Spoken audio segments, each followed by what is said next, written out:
address the theme of the conference on the question of the issue of reinvention, but also that of multiple representations. That exhibition has been put together by Chris Height and Charles Jenks and the AA's exhibition department, and I want to thank all of them for doing that. As a way of focusing in some ways the nuances of today's presentations, and in some way a slight departure from the theme of Charles's presentation last night, which really emphasized more on the relationship of Corb himself, his role as an exemplary creator or genius. I suppose many of the presentations today will try to address more specifically the question of the many kinds of projects and potentially the relationships between these many kinds of projects. In some ways, to use a kind of contemporary jargon, probably Corb is one of the first architects who understands something about branding.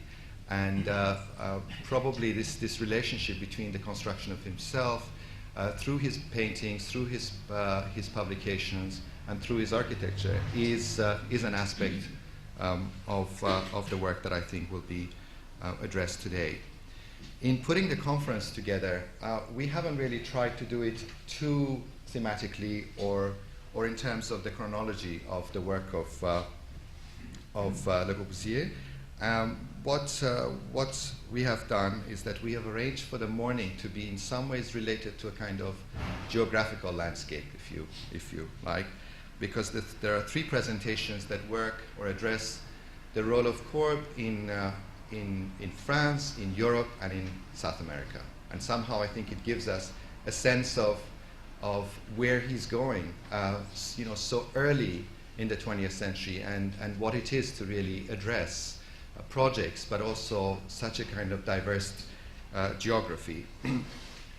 The last session of the morning will be given by Charles Jenks, bringing it back to the emphasis on the question of the role of the book. The afternoon sessions, the first two, will deal more specifically with the question of the body in one sense, and on the other, on the connection between the spatial dimensions and the relationship of those aspects of Corb's work to questions of iconography. And we will end the conference in a sense where we might begin, or where we could have started, with Professor Van Moos on Le Corbusier, before Le Corbusier, really both addressing the early work and the later work, specifically in relation to the visual arts of the role of paintings. The first presentation will be given by Tim Benton, who is professor of art history at the Open University. He is the author of Villas of Le Corbusier and Le Corbusier exhibition catalog at the Hayward Gallery of 1987. More recently, Art and Power exhibition at Hayward Gallery, and is currently working on Elsie's domestic architecture. The second presentation, so that I don't have to get up here and do this thing every time, will be given by Fernando Perez Oyarzun, who has been responsible for really some wonderful work to be done in Chile at the School of Architecture, the Catholic School of Architecture in Santiago, where he was the dean of the school until very recently. He put together a special publication. He was the editor and one of the authors on Corb and Latin America, has published many articles on this field, and is currently the Simon Bolivar Professor of Latin American Studies for this year at Cambridge. But first we're going to have Professor Tim Benton on Corb's domestic architecture of the 1920s, but now with a slight twist, originally from Pessac, now dealing with the suburbs. Please welcome Tim Benton.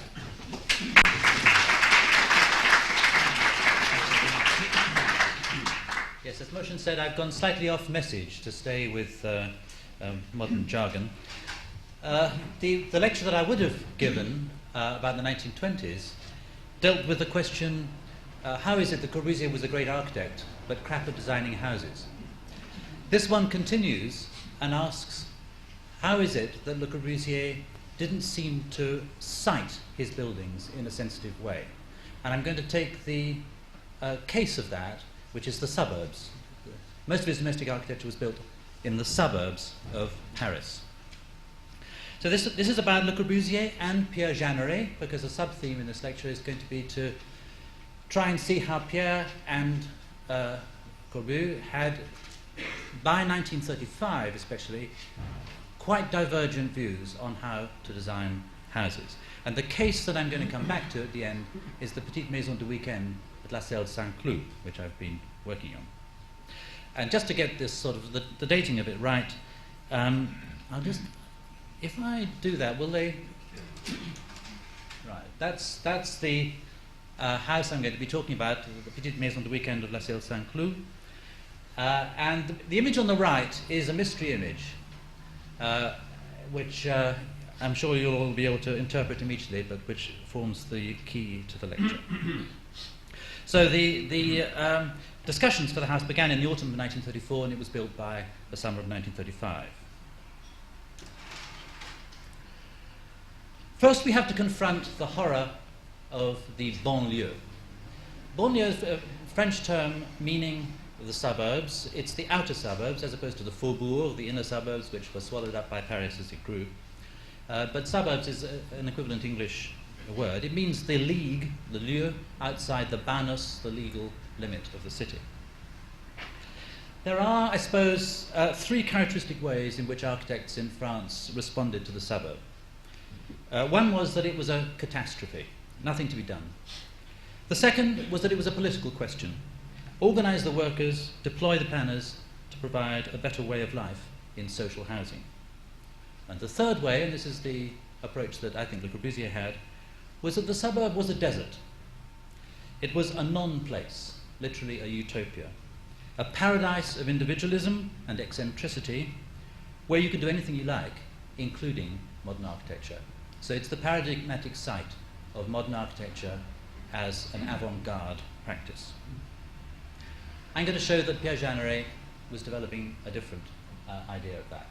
So this is a characteristic view of the Parisian suburb, and this is a caricature that Le Corbusier included. If you're very good, you can take a tour around the garden, the dream of the pavillionaire, of the home owner in the suburbs.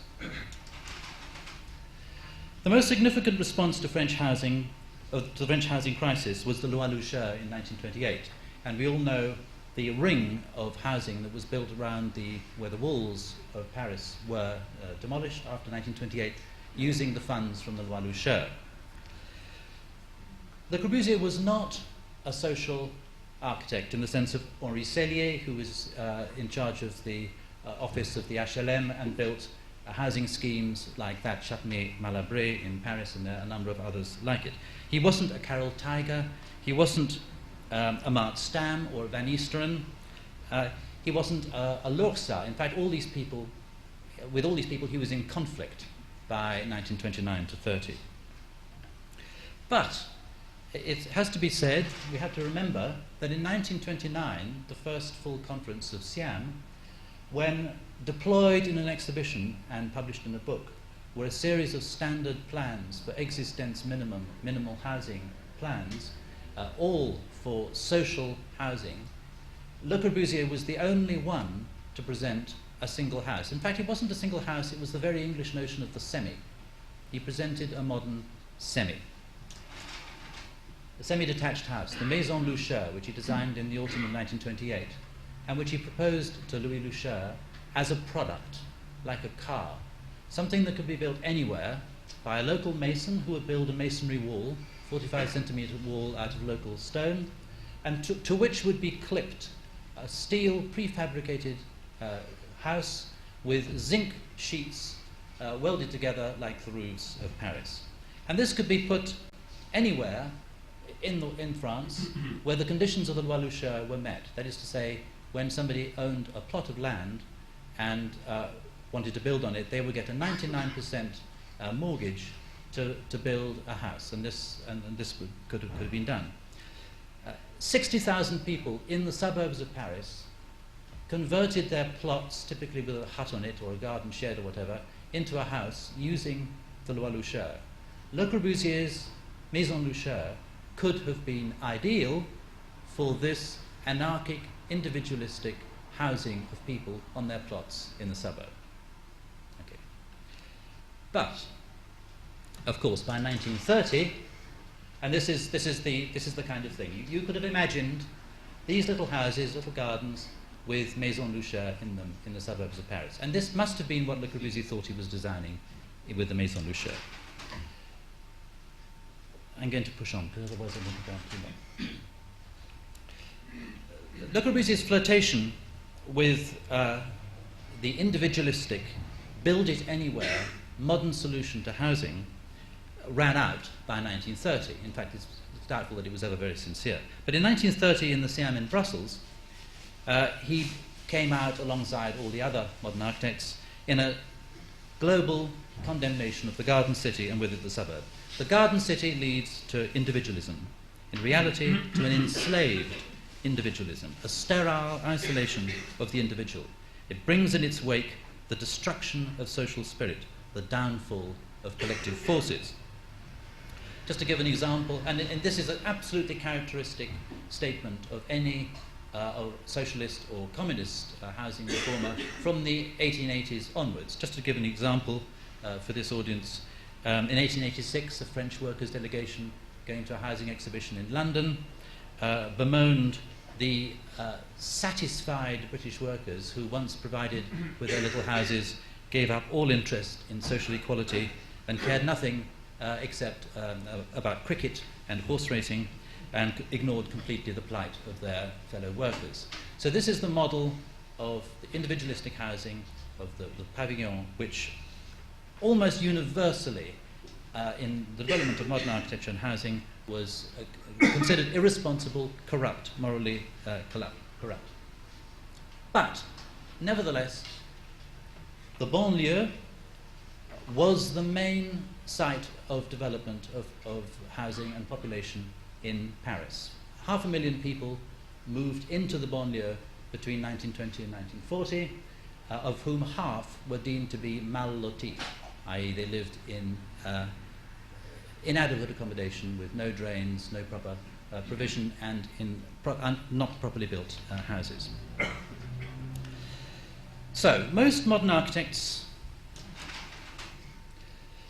I'm pushing on, but that's a Robert Doisneau photograph on the right, which I'm going to be showing you some more Robert Doisneau photographs. This is the image of the anarchic banlieue, the desert of unmade streets and unfilled-in houses without transport and so forth. And this on the left is the dream of the homeowner. A dream which was captured, of course, by the style régionaliste, all Corbusier's natural enemies, Léon Vaillard, Gustave Umbenstock, Camille Mauclair, the people who had attacked Corbusier and other modern architects as Bolsheviks. They said, look, the future is a nice little house made of stone, handcrafted, which will give full weight to people's individualism.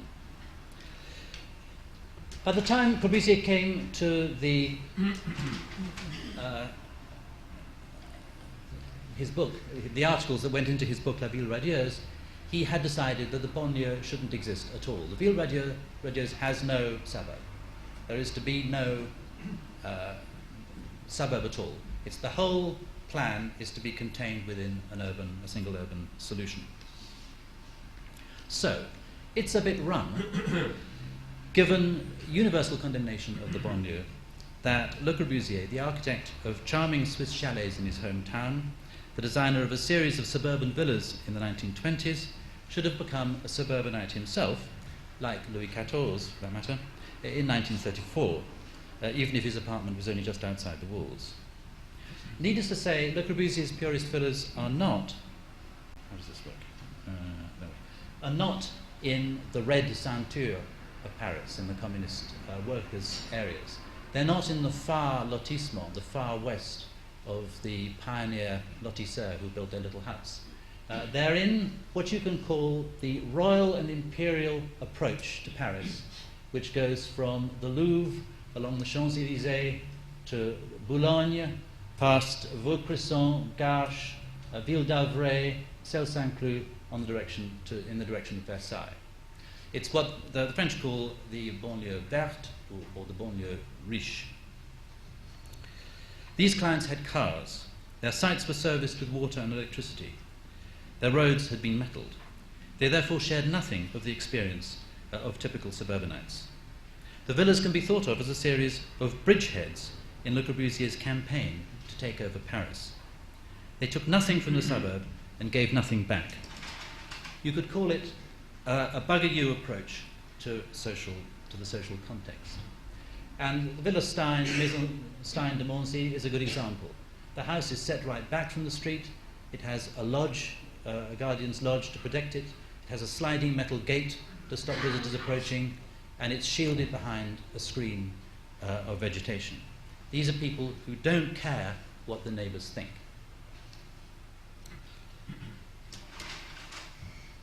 But of course that's the point. You couldn't do this in Paris. You couldn't build a Villa Stein in Paris in 1926. You could only do it in the suburbs where nobody cared. So is there an avant-garde view of the suburb? I'm going to give you just one. Blaise Cendrars was born, the poet, was born in the same town as Le Corbusier in the same year. There's a very interesting article which compares their careers, their very different careers. They knew each other, but not particularly intimately. Blaise Cendrars wrote a book in 1949 which gathered together his views on the suburbs and illustrated by the photographs of Robert Doisneau. I think it's a relevant testimony because although it's published in 1949, it talks about his experiences throughout the 1920s and 30s. And Cendrars begins the book defining the suburb with Éric Satie, the French musician and composer, modern musician. He describes his many efforts to visit Satie in his house at Arcueil-Cachan, a suburb, a real suburb.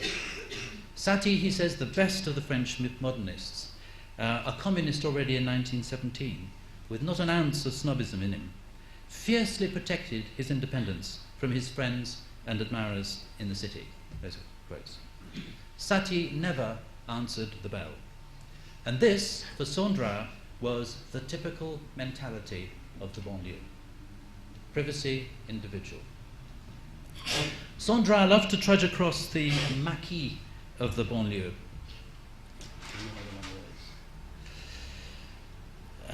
Botanizing the various tribes of the Parisian suburbs as he had explored the Brazilian jungle.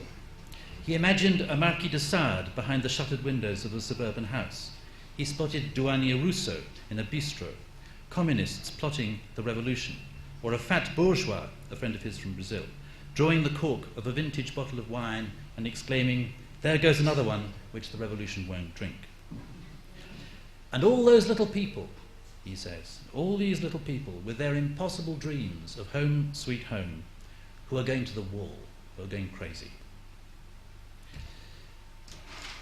I think Le Corbusier would have agreed with this approach. He says it's a crazy world which has had it. It's washed up, in a mess, betrayed. A world of materialism, unfair, hard, wicked. A world of dog eats dog. A disgusting world. I was going to say a world without humanity, but that would be wrong. And he railed at the horror of the little houses. This one again. Fueled by the hysterical love of nature and the compulsion to own something, built on endless scrimping and saving and sordid economies just to reach the final goal, to have one's own villa. Absurd, bizarre, self-righteous, uncomfortable, hideous, ridiculous, nightmarish, pretentious, cliché. Never mind, we made it. A modernistry as well as a bourgeois. And Cendrars exposes the smug and satisfied, that word again, quality of these homeowners with their little nests and their dun Romans. But there's also hope in the suburb. This is a photograph of Buenos on the left. Look at this man on the Juvisy train, the train that goes out to the west towards Arcachon, in fact, who's just been to the flower market and is going home with his rosebush, complete with its root ball. Look at the secret emotion and dreams in this prosaic photograph. And the spirit of optimism often prevailed in the pioneers of the lotissement. This is a lotissement right out in Coudreux, in the far west of the suburbs. Listen to Madame G. My father bought this scrap of land to go fishing in the lake. The first house was this little wooden hut made of planks. You can see it on the left there. Dad did it all. He was a carpenter, cabinet maker. There were no roads, no nothing, only the woods. Those really were heroic times. The wooden hut was never destroyed, it's still there, inside, walled in by Italian bricklayers, the Calvini. Now that's a foundation myth which Le Corbusier would have liked, would have appealed to him. It makes one think of the description, the very moving description of the fishermen's huts in Une Maison, un Palais, his book of 1929. The way he describes these fishermen who fish in the summer on a spit of land between the Atlantic and the Bassin d'Arcachon near Bordeaux, who have no right to the land, but they build a shelter for themselves, nothing more. They are carrying out a program which owes nothing to history, culture or taste. They are making themselves a home with the materials they find around. And there's a 2-page description of these houses. And he says something which is quite extraordinary. He says, this precariousness puts them into the paradigmatic situation of the house builder. A situation, therefore, which is complete opposite of his own position when designing houses for his clients. It's only the person who can simply make a hut around their gestures who can build a home, is what he says. And yet Corbusier did have a love and attachment to the primitive houses and homes that he saw around him. This is a drawing on the right of Catalonia. And I think this picture, which I showed before as a mockery of the suburb, also has something in it of the enclosure, which is a warm, represents a warm feeling for Le Corbusier. In general, his role was to force his poor little rich clients to have houses built for them, which they would then have to try to live in. Le Corbusier's own notion of happiness, paradise on earth, of how to live, was like this. In the open air, this is Ebly near Toulouse, in the Ville Radieuse on the right, and this is the sketch. In the open air, informally, in houses that provide the minimum of shelter. As you can see, these are 2 sort of standard wooden huts on stilts. This is happiness. This is how he wanted to live himself. But of course, again, it's the opposite of what he did for his clients. I'm going to go very quickly through this. Clearly, by the time he designed the Maison Mondreau, the Villa Errázuriz in Chile, and other houses around 1929 to 30, he had already discovered natural materials, these stone materials. He had always been interested in the effects of stone materials. That's his first house, Villa Fallet, and La Chaux-de-Fonds of 1907. Another example of paradise on earth as a way of living that he gives in the Ville Radieuse are these houses, which are his friend Jean Badovici's houses in Vézelay. These are medieval houses that Badovici adapted by opening up vertical spaces and putting in metal windows, picture windows. And he describes why this sweeping generosity and this intimacy. These are values that he celebrated in the domestic, but for some reason he didn't put them into his own buildings. Okay, this is the discovery of stone. He says in his own atelier, which the apartment that he built in Boulogne, just outside the walls, that this wall of stone with brickwork, he had discovered the wall of his neighbour. In fact, his neighbour was a block of flats built by Michel Ruiz-Spitz, I discovered last week. So it's not a peasant neighbour, but nevertheless, this is the kind of natural material which is everywhere hidden in Paris and which he has discovered as being beautiful in itself. It's a return to nature. It's an objet trouvé, and he makes it the theme of the space in which he makes paintings. And this comes back to this mystery image, therefore. On the right is a drawing which is among the drawings for the Maison Felix. But it doesn't describe the architecture. It's an icon of domesticity. It's a drawing by Pierre Jeanneret. It's not by Le Corbusier. It has a proletarian stove and not a fireplace. It has a proletarian man. I call it l'homme de pierre, the man of stone, but also the man of Pierre Jeanneret. It seems to me to celebrate a kind of Front Populaire vision of housing as something simple, honest, informal, a rolled-up sleeves kind of approach. On the left is a drawing, in fact, for the Villa aux Mat, which was being designed at the same time, where you have the same iconography of stone and brick representing the foyer, a new kind of view of the foyer. Now, in the Villa de Mandro, there is a clear contrast, as in the Maison Loucheur, there's a clear contrast between the natural materials of in the Maison Loucheur, just the one wall, or in this case of the Villa de Mandro, with the Italian mason Aimonetti standing proudly in front of it. There's a contrast between that, the natural, and the industrial. On the right are the metal windows, the very large steel sections that would have been brought down from Paris to form the window wall of the Maison de Mandro. So you have this tension that makes it a kind of modern combination. But what we're looking at now is something that moves further in the direction of... now, I started at 2:15. Can I go on until 2:15? Do I have 10 minutes? Okay. We're now going to get on to the Maison de Weekend, because the conditions for this house are paradigmatic of the suburban house.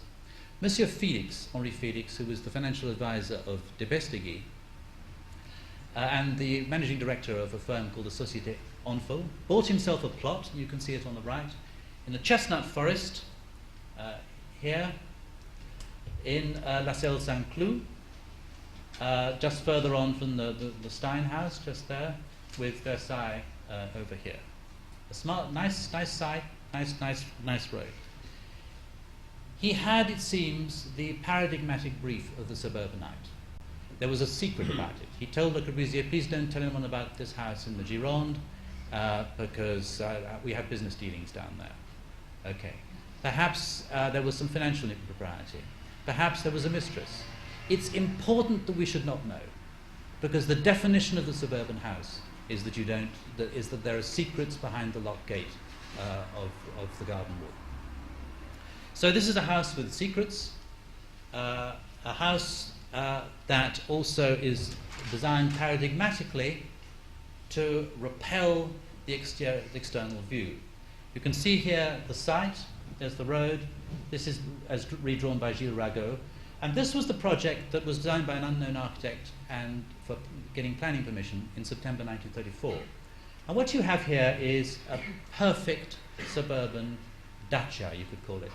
Fake wooden half-timbering, brick construction, antique, imitation antique tiles, a very simple structure, a single space, a living room, with a kitchen on one side, bathroom on the other, a porch, a big terrace where all the living would go on, and a little tiny bedroom over the top.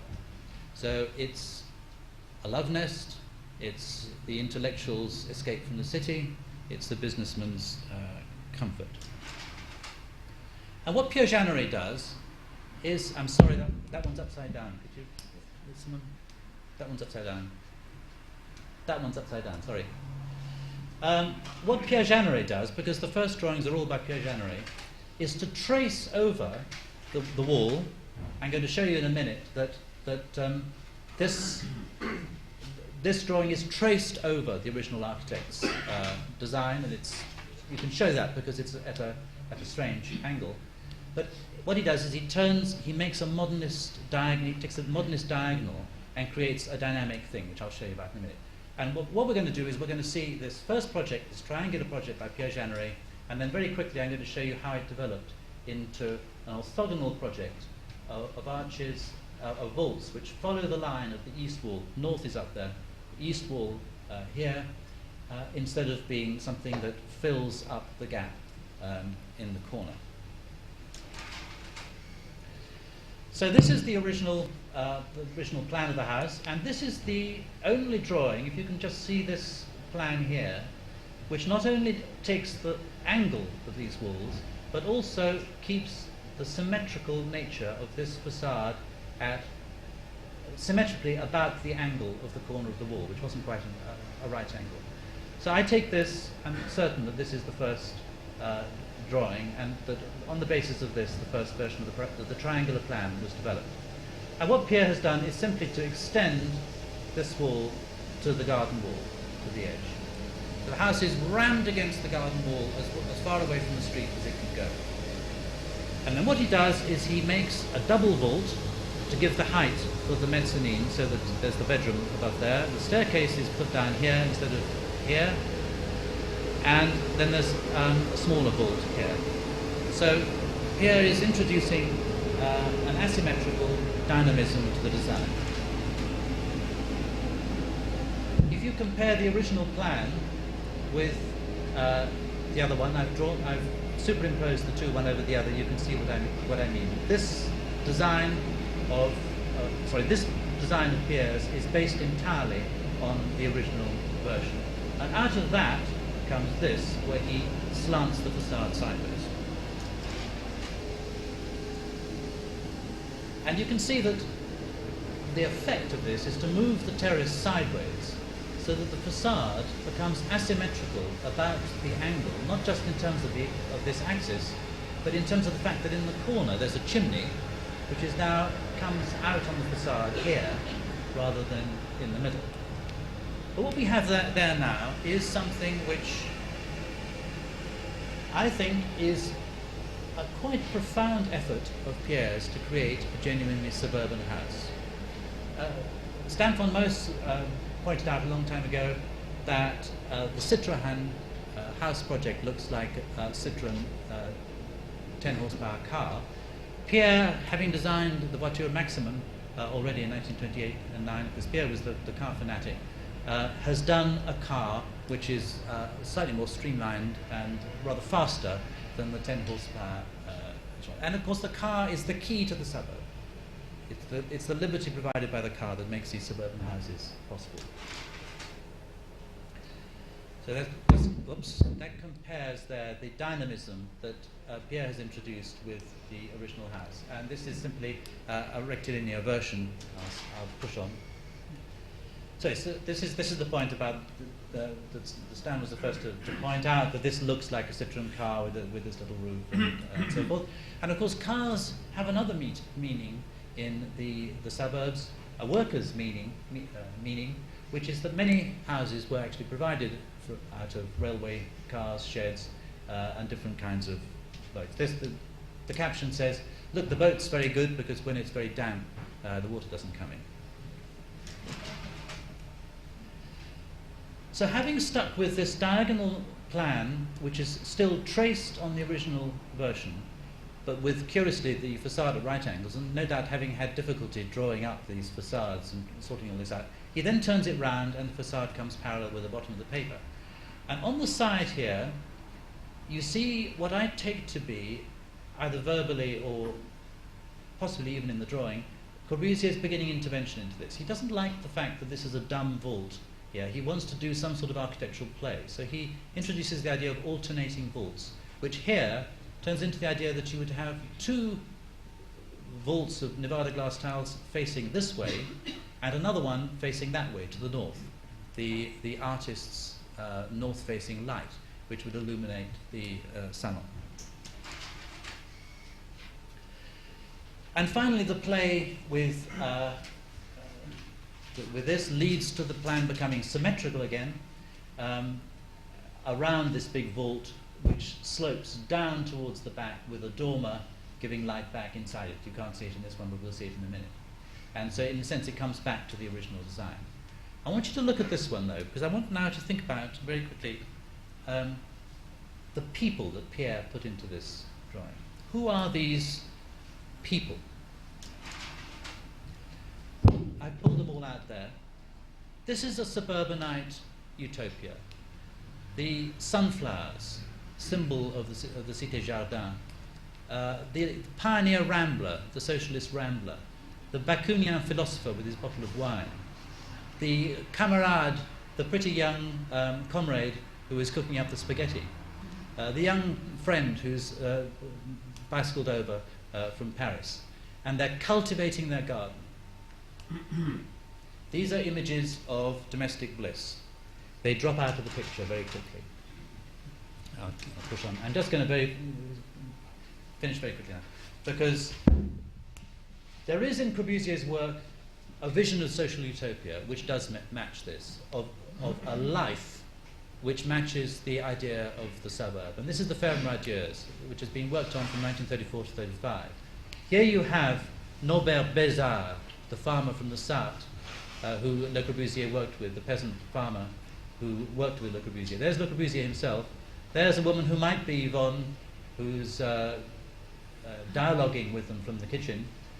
She is young, pretty, engaged, and fertile. There are her two children playing in the garden. And this is a vision of a kind of life around the kind of house that they were designing at that time.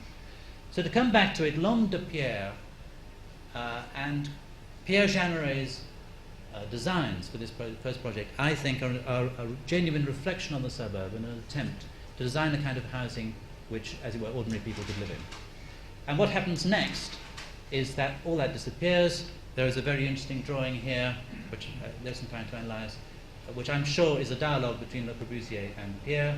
Pierre explains his project. Le Corbusier doesn't like it. He draws different kind of solutions of Gaudi-esque images. There's a Gaudi pinnacle, there's a Gaudi building there, and there is the solution for the final project. And it emerges in three versions, one which is actually called the Casa Gaudi, the little pavilions with different kinds of vaults. Pierre draws it up. This is all to the same plan in what is entirely a suburban baraque. This is a dacha with stone walls and wood, exactly in the spirit of the first building. And this is rather the direction it's going to go in. And then what happens then with the plan, this is the plan of those three bird's eye views. The whole thing goes orthogonally and creates a zigzag plan with a large terrace. This terrace is going to be incorporated, and we're back to the symmetry of the very first design. Okay, this is just comparing the triangular design with this orthogonal design which Le Corbusier has imposed. And then various quick stages happen to it. And it's interesting that Corbusier's interventions are almost all to do with piling up earth around the villa. One, quite explicitly here, this is from his agenda, he says that the street is high here, and this has got to be made higher to protect the house from the street, from the view from the street. So he is engaged at that level with the earth around the house. You can see that's a Corbusier design there. This is the Pierre Jeanneret design, and this is Le Corbusier who's adding this thing which focuses on the earth. So I think what's happened here, I'm finishing just now, is that Pierre Jeanneret asked Le Corbusier, can we make a really nice informal house for people to live in, for my friends to live in, for perhaps me and Charlotte Perriand to live in, because he was in love with Charlotte Perriand at the time. Can we make this a really nice love nest, somewhere that we would go for walks and have fun and, and all that? And Corbusier says, no, we're going to make architecture. But the final word here, the suburb has the last word. The suburb has retaken the villa with all its symbols, the Spanish rejas, the grills, the flooring picked out remorselessly in coloured mortar, the high fence, the destruction of the trees. This was a tree here, and of course an addition which has destroyed the proportion of the house. Thank you.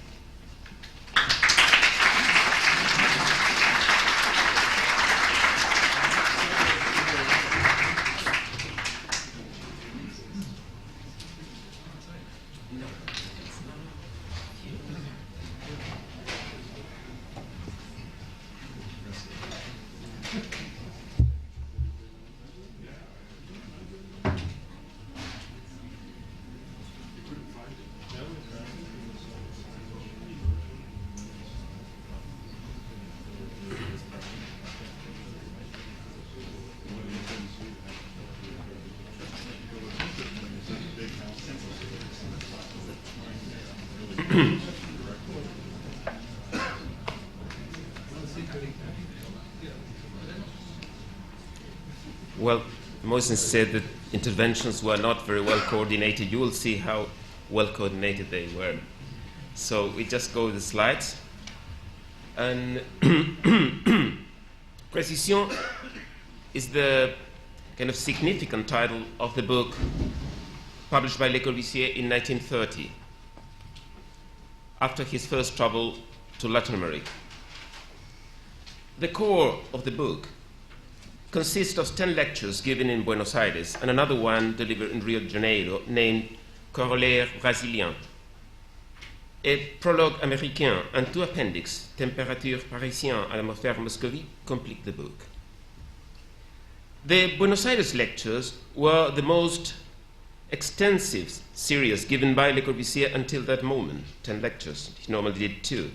The travel also was a long one. He left Paris at the end of September and will come back only late in December.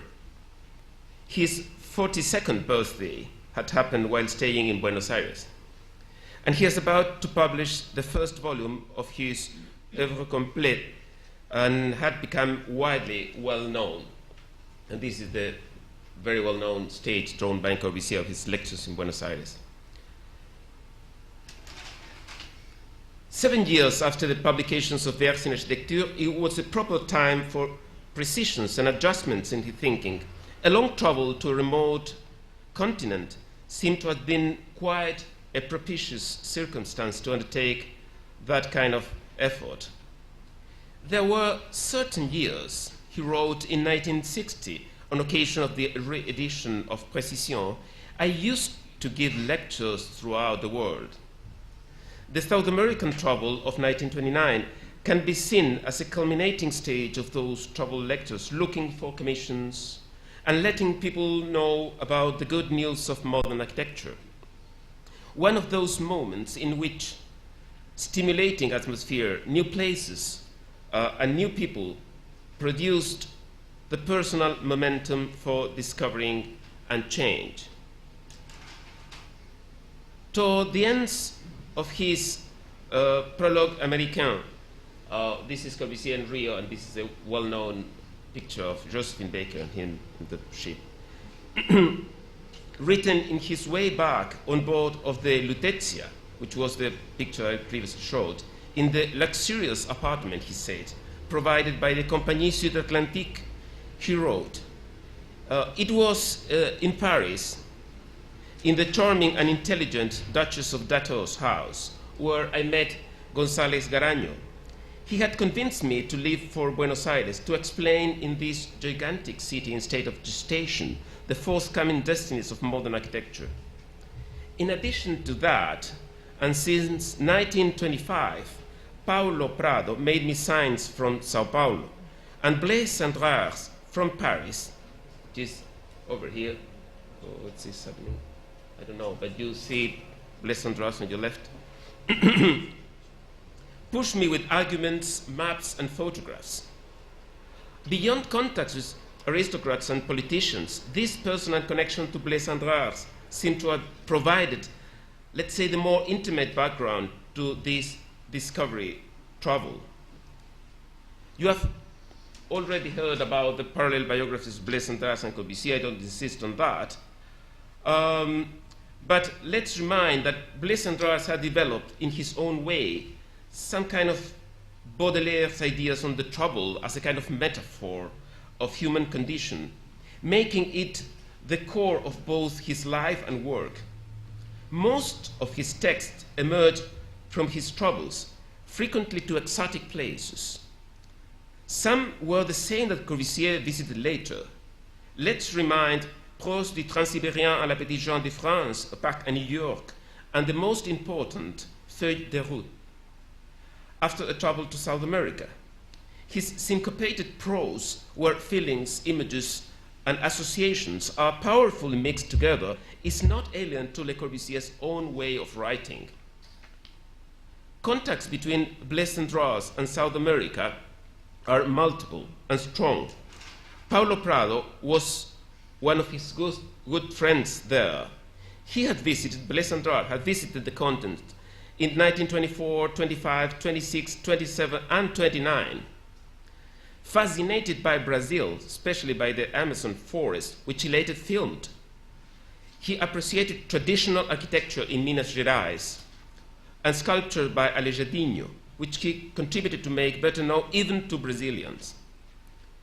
Making part of that renovated interest in black people and art at the end of the 20s, witnessed by Gite Film or Cahiers d'Art Publication, Blaise Cendrars' South American texts are frequently inspired by exotic characters settled in an imposing natural background. All of these, along with these great technical adventures, such as the Panama Canal and its, I'm quoting, 400 locomotives lying abandoned under a cork tree forest. Different from the conventional view on a purely rational Corbusier, this poetic choreography seems to have had an easy connections to Corbusier's complex and sometimes ambiguous approach both to technology and European culture. The self-portrait of Cendrars on board of the Formosa ship in his poem Luggage, included in Feuilles de Route, surrounded by papers and maps, strongly evokes that of Le Corbusier on the Lutetia, described in Précisions. The sequence of sketches of Carnet B24 remind us that of this poem in Feuilles de Route. Colin Rode defined Le Corbusier as the most dialectic, I think this is, I'm sorry, this is wrong, no. This is wrong, yeah. Colin Rode defined Le Corbusier as the most dialectic of modern architects. Travels, and particularly this one of 1929, less tied to professional affairs than those he did later to South America. He did something like 8, 9 travels. Revealed the deep complexities of his personality, promptly reflected in those of his architecture. Try this. Okay. Sketching was for Le Corbusier the equivalent of aphorism, an aphorism at once synthetic, punchy, and memorable, a kind of basic unit in his discourse. The inclusion of travel sketches, both in Vers in Architecture and his œuvre complète, very well known, speaks about the importance given to them by Le Corbusier as a communication, but at the same time revealing device. Related to both architectural forms and thoughts, the sketch is not the provisional trace of something waiting to be completed, but a final product in itself, a snapshot which cannot be finished or intervened without losing its meaning. Nothing far from Valéry's idea on Leonardo, drawing as a way of thinking. Starting from his rather naturalistic Swiss sketches under the Platinier teaching, followed by the Ruskinians of Italian travel, it's perhaps during his Voyage d'Orient that his carefully rough way of sketching is settled down. It would be probably excessive to speak about a specific South American way of sketching, but the extensive use of color, the privilege given to landscape, and the human figures is worth to be underlined. To your right is the Asunción de Paraguay, and to your left, I think it's Sao Paulo. In most of them, architecture appears as something acting by absence, suspended between territory and the human being. But perhaps the most striking feature in South American sketches is the importance assumed by the view from above, something that permeates his text, expressing a new understanding both of territory and the city. This is still Rio de Janeiro. Compared to his previous references to aircrafts, one feels is attending to a shift of paradigm from the more conceptual and figurative, metaphoric of the plane towards the experiential and lyric of the flight. Apparently, Le Corbusier, who had so vividly expressed his admiration on aircrafts as a metaphor of the well-posed problem, hadn't enjoyed the actual experience of a flight until that moment. True or not, the impact of his flying experience from Buenos Aires to Asunción del Paraguay over the Paraná River invited to the inaugural flight of the Compagnie Sud-Américaine de Navigation Aérienne is quite evident both in text and images included in Précision. The probable presence of Antoine de Saint-Exupéry in Buenos Aires on that occasion adds a kind of mythical aura to an experience which will find a culminating moment in 1936 when Corbusier arrived to Rio de Janeiro on board of the dirigible Hindenburg. The possible contribution of the flying experience to establish a new vision on territorial and urban problems was in the air. The Viennese Karl Brunner had published in 1928 a series of aerial views on European cities.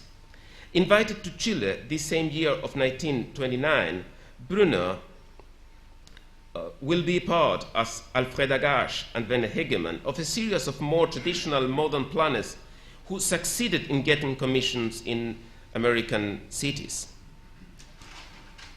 From the plane, previous experiences of Le Corbusier seemed to crystallize in South America, while new ones emerged. A new scale, which he called territorial and even cosmic, is perceivable for him. The earth seen as an œuf poché, the cycles of the day, the symbolic and sensible power of the horizon, and the regular pattern of colonization. All this appears in his discourse in a new kind of symphonic arrangement.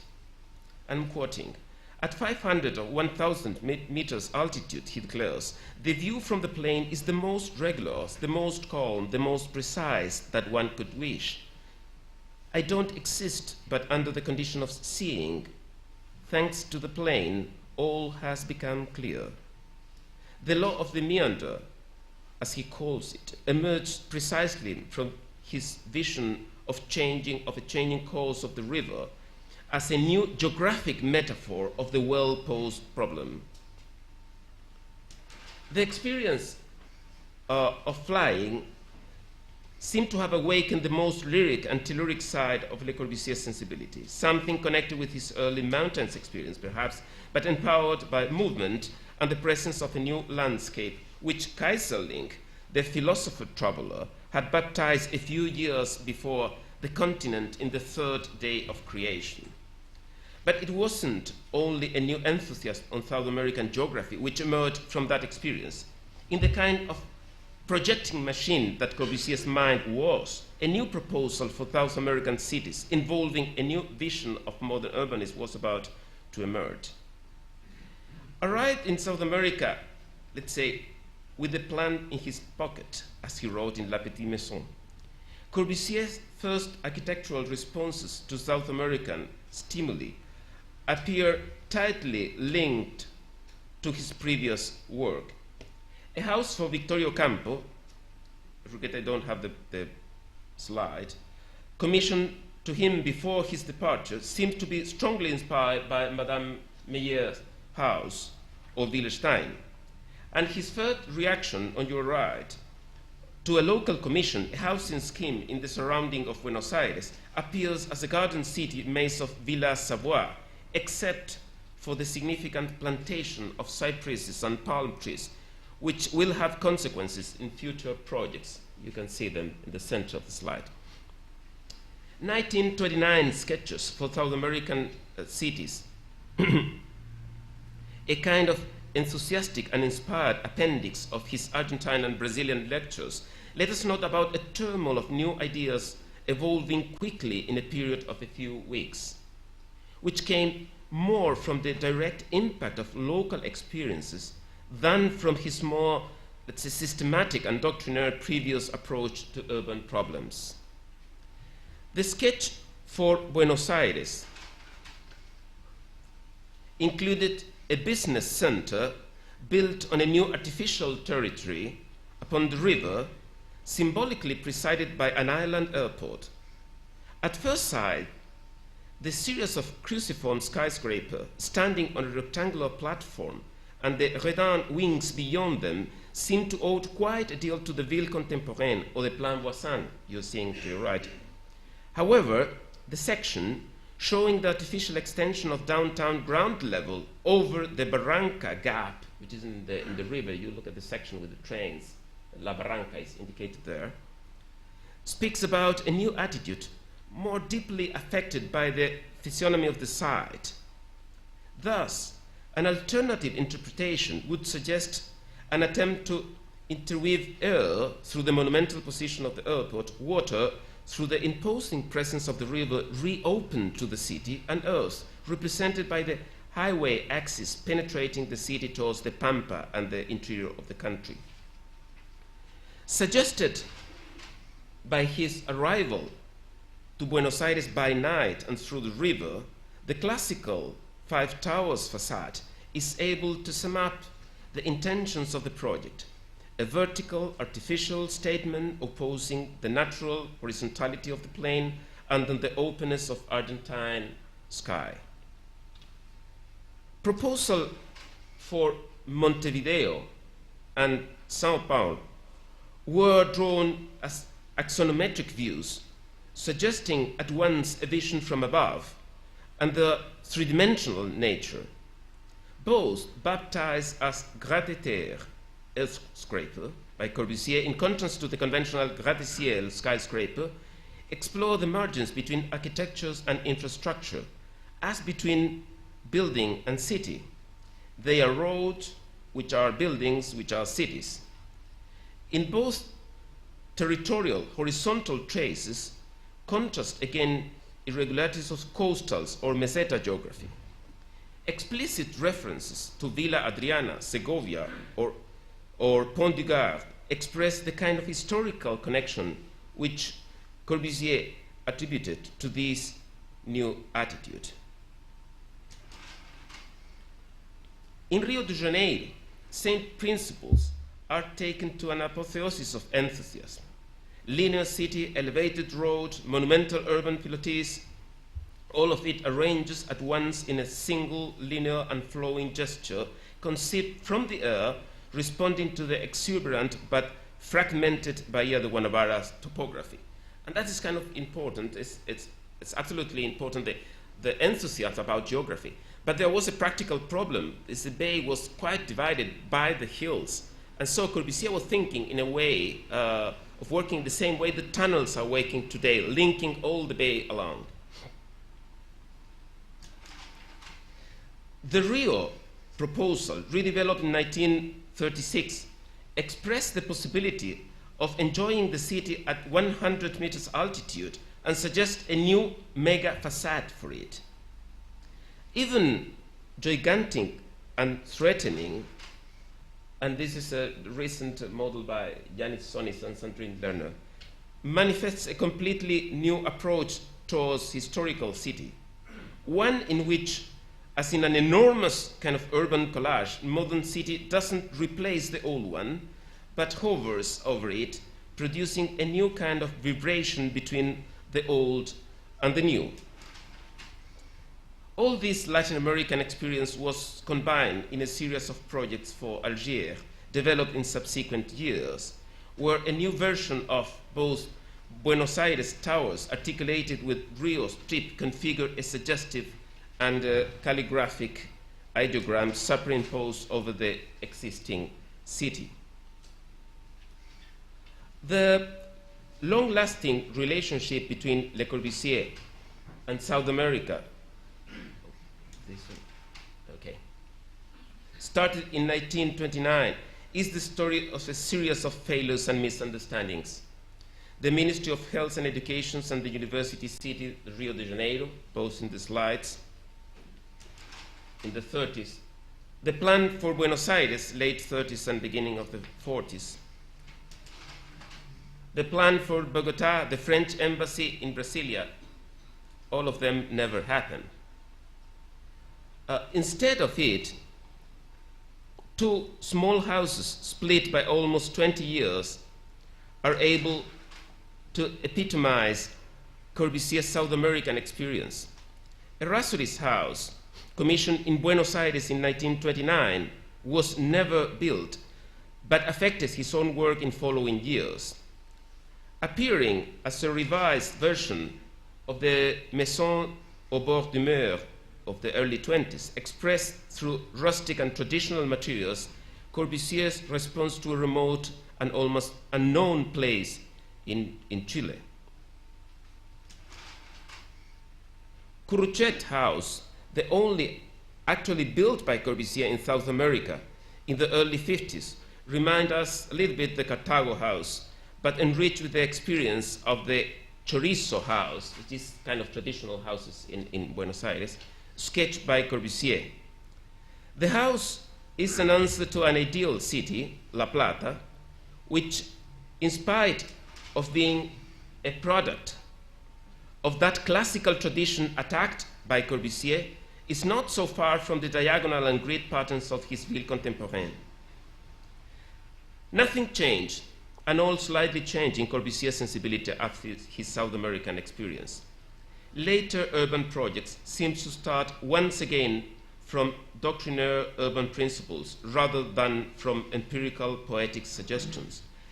But in that kind of spiral development of Le Corbusier's thinking, what seems to be the same point is never at the same altitude. Thanks very much.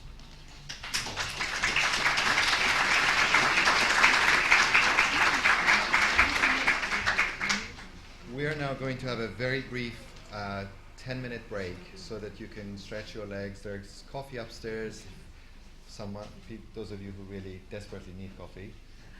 But I make it that it's 20 to 12, and we should restart again at 10 to 12. We'll have then two presentations and a discussion before lunch.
The next two presentations will be given by Hilda Heinen and Charles Jenks.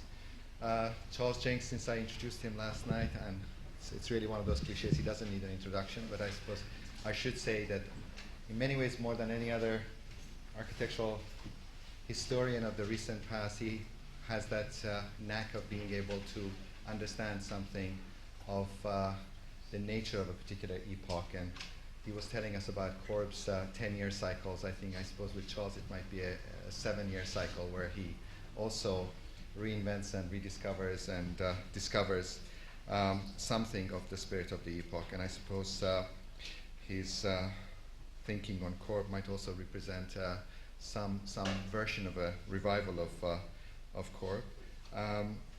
As I said before, he will talk about the revenge of the book, touching on the 50-plus publications of Le Corbusier. The first lecture, however, the first presentation will be given by Hilda Heinen, who teaches here at the AA and at the KU in Louvain. She studied there. She did architecture and philosophy and completed her PhD at the same school. She was a visiting assistant professor at MIT, completed a postdoctoral fellowship at the Getty, and her book, Architecture and Modernity, a Critique, was published by MIT Press. Please welcome Hilda Heinen, who will now take us to Germany.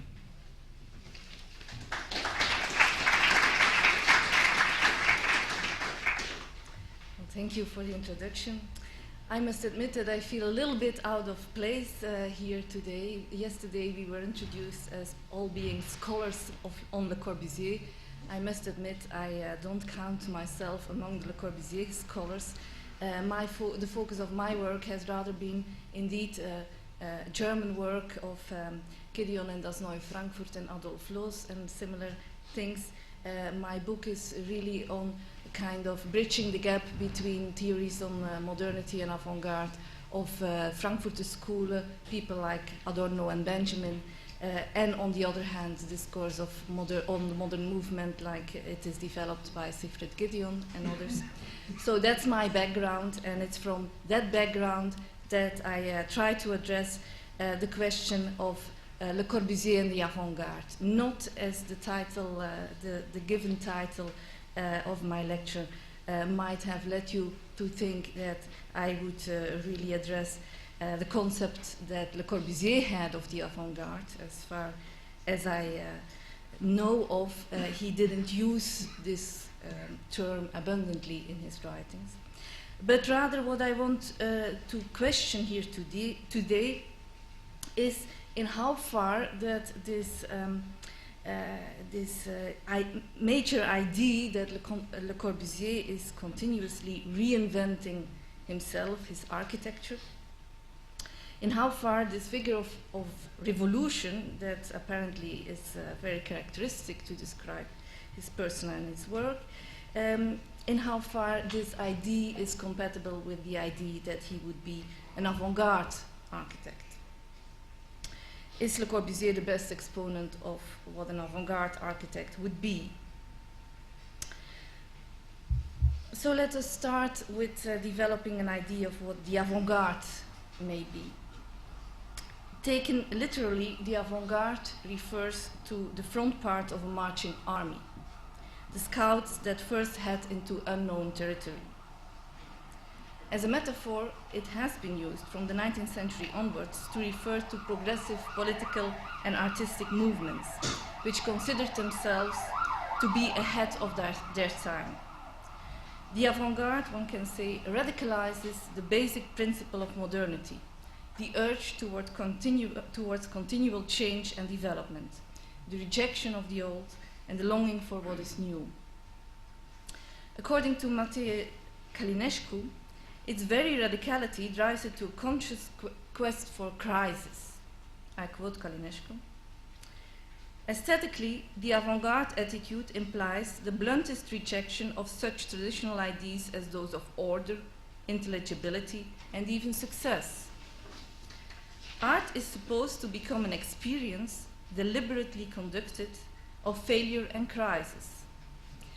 If crisis is not there, it must be created. End of quote. Already earlier on, Renato Poggioli described the avant-garde as characterized by four moments: activism, antagonism, nihilism, and agonism. That was in '62 that he wrote his book on theory of the avant-garde. The activist moment meant adventure and dynamism, an urge to action that is not necessarily linked to any positive goal. The antagonistic character of the avant-garde refers to its combativeness. The avant-garde is always struggling against something, against tradition, against the public, against the establishment. Activism and antagonism are often pursued in such a way that an avant-garde movement finally overtakes itself in a nihilistic quest, in an uninterrupted search for purity, ending up by dissolving itself into nothing. The avant-garde, according to Poggioli, is indeed inclined to sacrifice itself on the altar of progress. And it's this latter characteristic that Poggioli labels agonistic. Now, during the last decades, the word avant-garde has acquired an even more precise theoretical meaning due to the work of Peter Burger.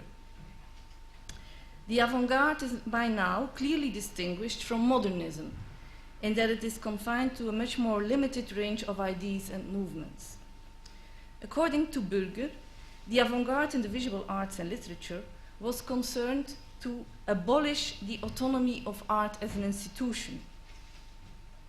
Its aim was to put an end to the existence of art as something separate from everyday life, that is, as an autonomous domain that has no real impact on the social system. The avant-gardists, according to Burger, aim to achieve the sublation of art in practical life, and sublation is to be understood here in the Hegelian sense of the word. I quote Burger, "The avant-gardists proposed the sublation of art. Art was not to be simply destroyed, but transferred to the praxis of life where it would be preserved, albeit in a changed form. What distinguishes the avant-garde is the attempt to organize a new life praxis from a basis in art." So the avant-garde aims for a new life praxis based on art, a new life praxis which would constitute an alternative for the existing order. This alternative would no longer organize social life on the basis of economic, capitalist rationality, bourgeois conventions. It would rather found itself on aesthetic sensibilities and on the creative potentialities of each individual. Now, so far, the triple description of the avant-garde in terms of, first, this military logic, second, the ideas of activism, antagonism, nihilism, agonism by Poccioli, and then third, the ideas of Burger concerning the abolishment of art as an autonomous institution. Now, how does Le Corbusier fit into this picture? Does Le Corbusier, in his persona as an architect, embody an avant-garde type of architect? Is his continual revolution to be understood as the consistent implementation of this avant-garde principles? My answer to this question will be an ambivalent one, in that there is not one clear and straightforward interpretation possible. My answer thus resembles Richard Atkin's attitude, who spoke in 1987 already of the paradoxical avant-garde qualities of Le Corbusier's villas of the 20s. But whereas Atkin addressed issues of spatial configurations and historical references, I will rather deal with theoretical questions concerning this avant-garde conception. First, I will list a few arguments which would lead to a positive answer to the question of whether Le Corbusier has to be considered an avant-garde architect. The first of these positive arguments would refer to the military logic that is implicit in the metaphor of the avant-garde. As Charles Shanks indeed points out in his book, Le Corbusier loved a good fight and saw himself in continuous struggle with the world around him. In terms of Poccioli's characterizing features, it is indeed clear that Le Corbusier shows the symptoms of antagonism as well as activism.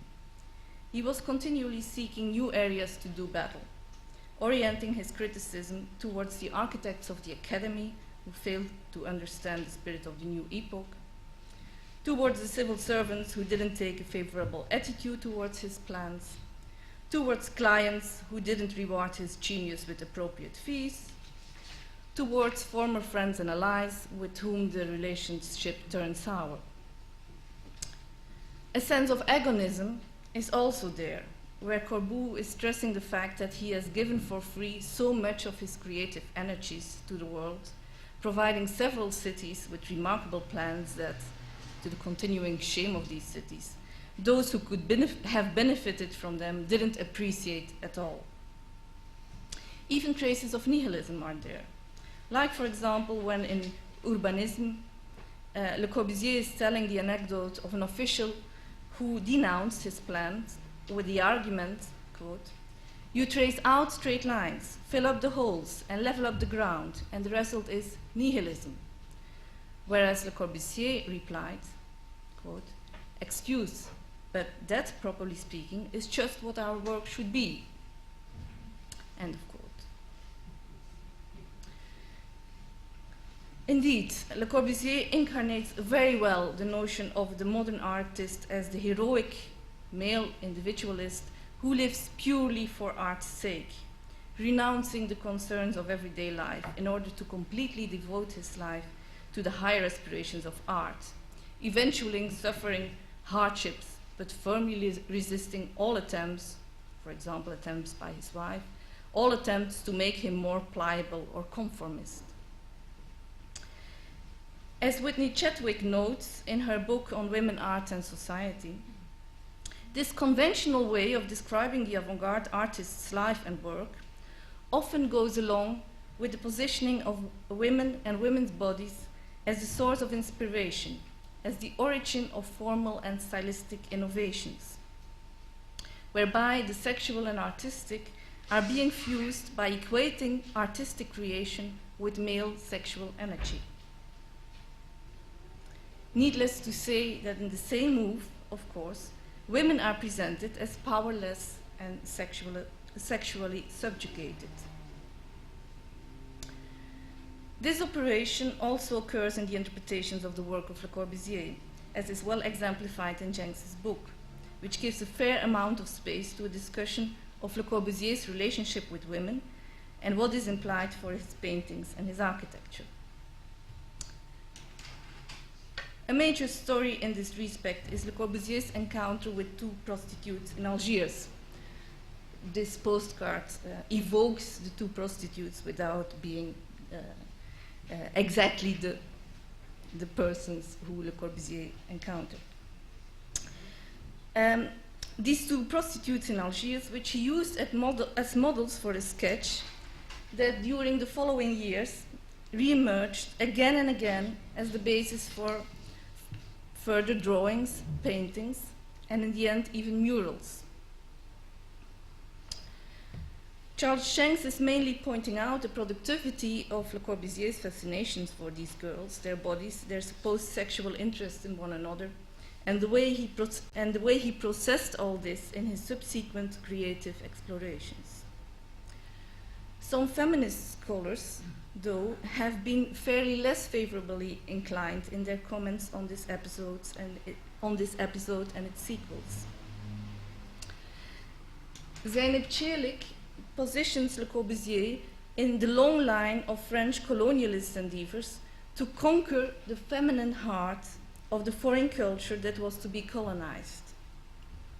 She draws attention to several paintings and texts in which the city of Algiers, and especially the Kasbah, is presented as a female body to be conquered.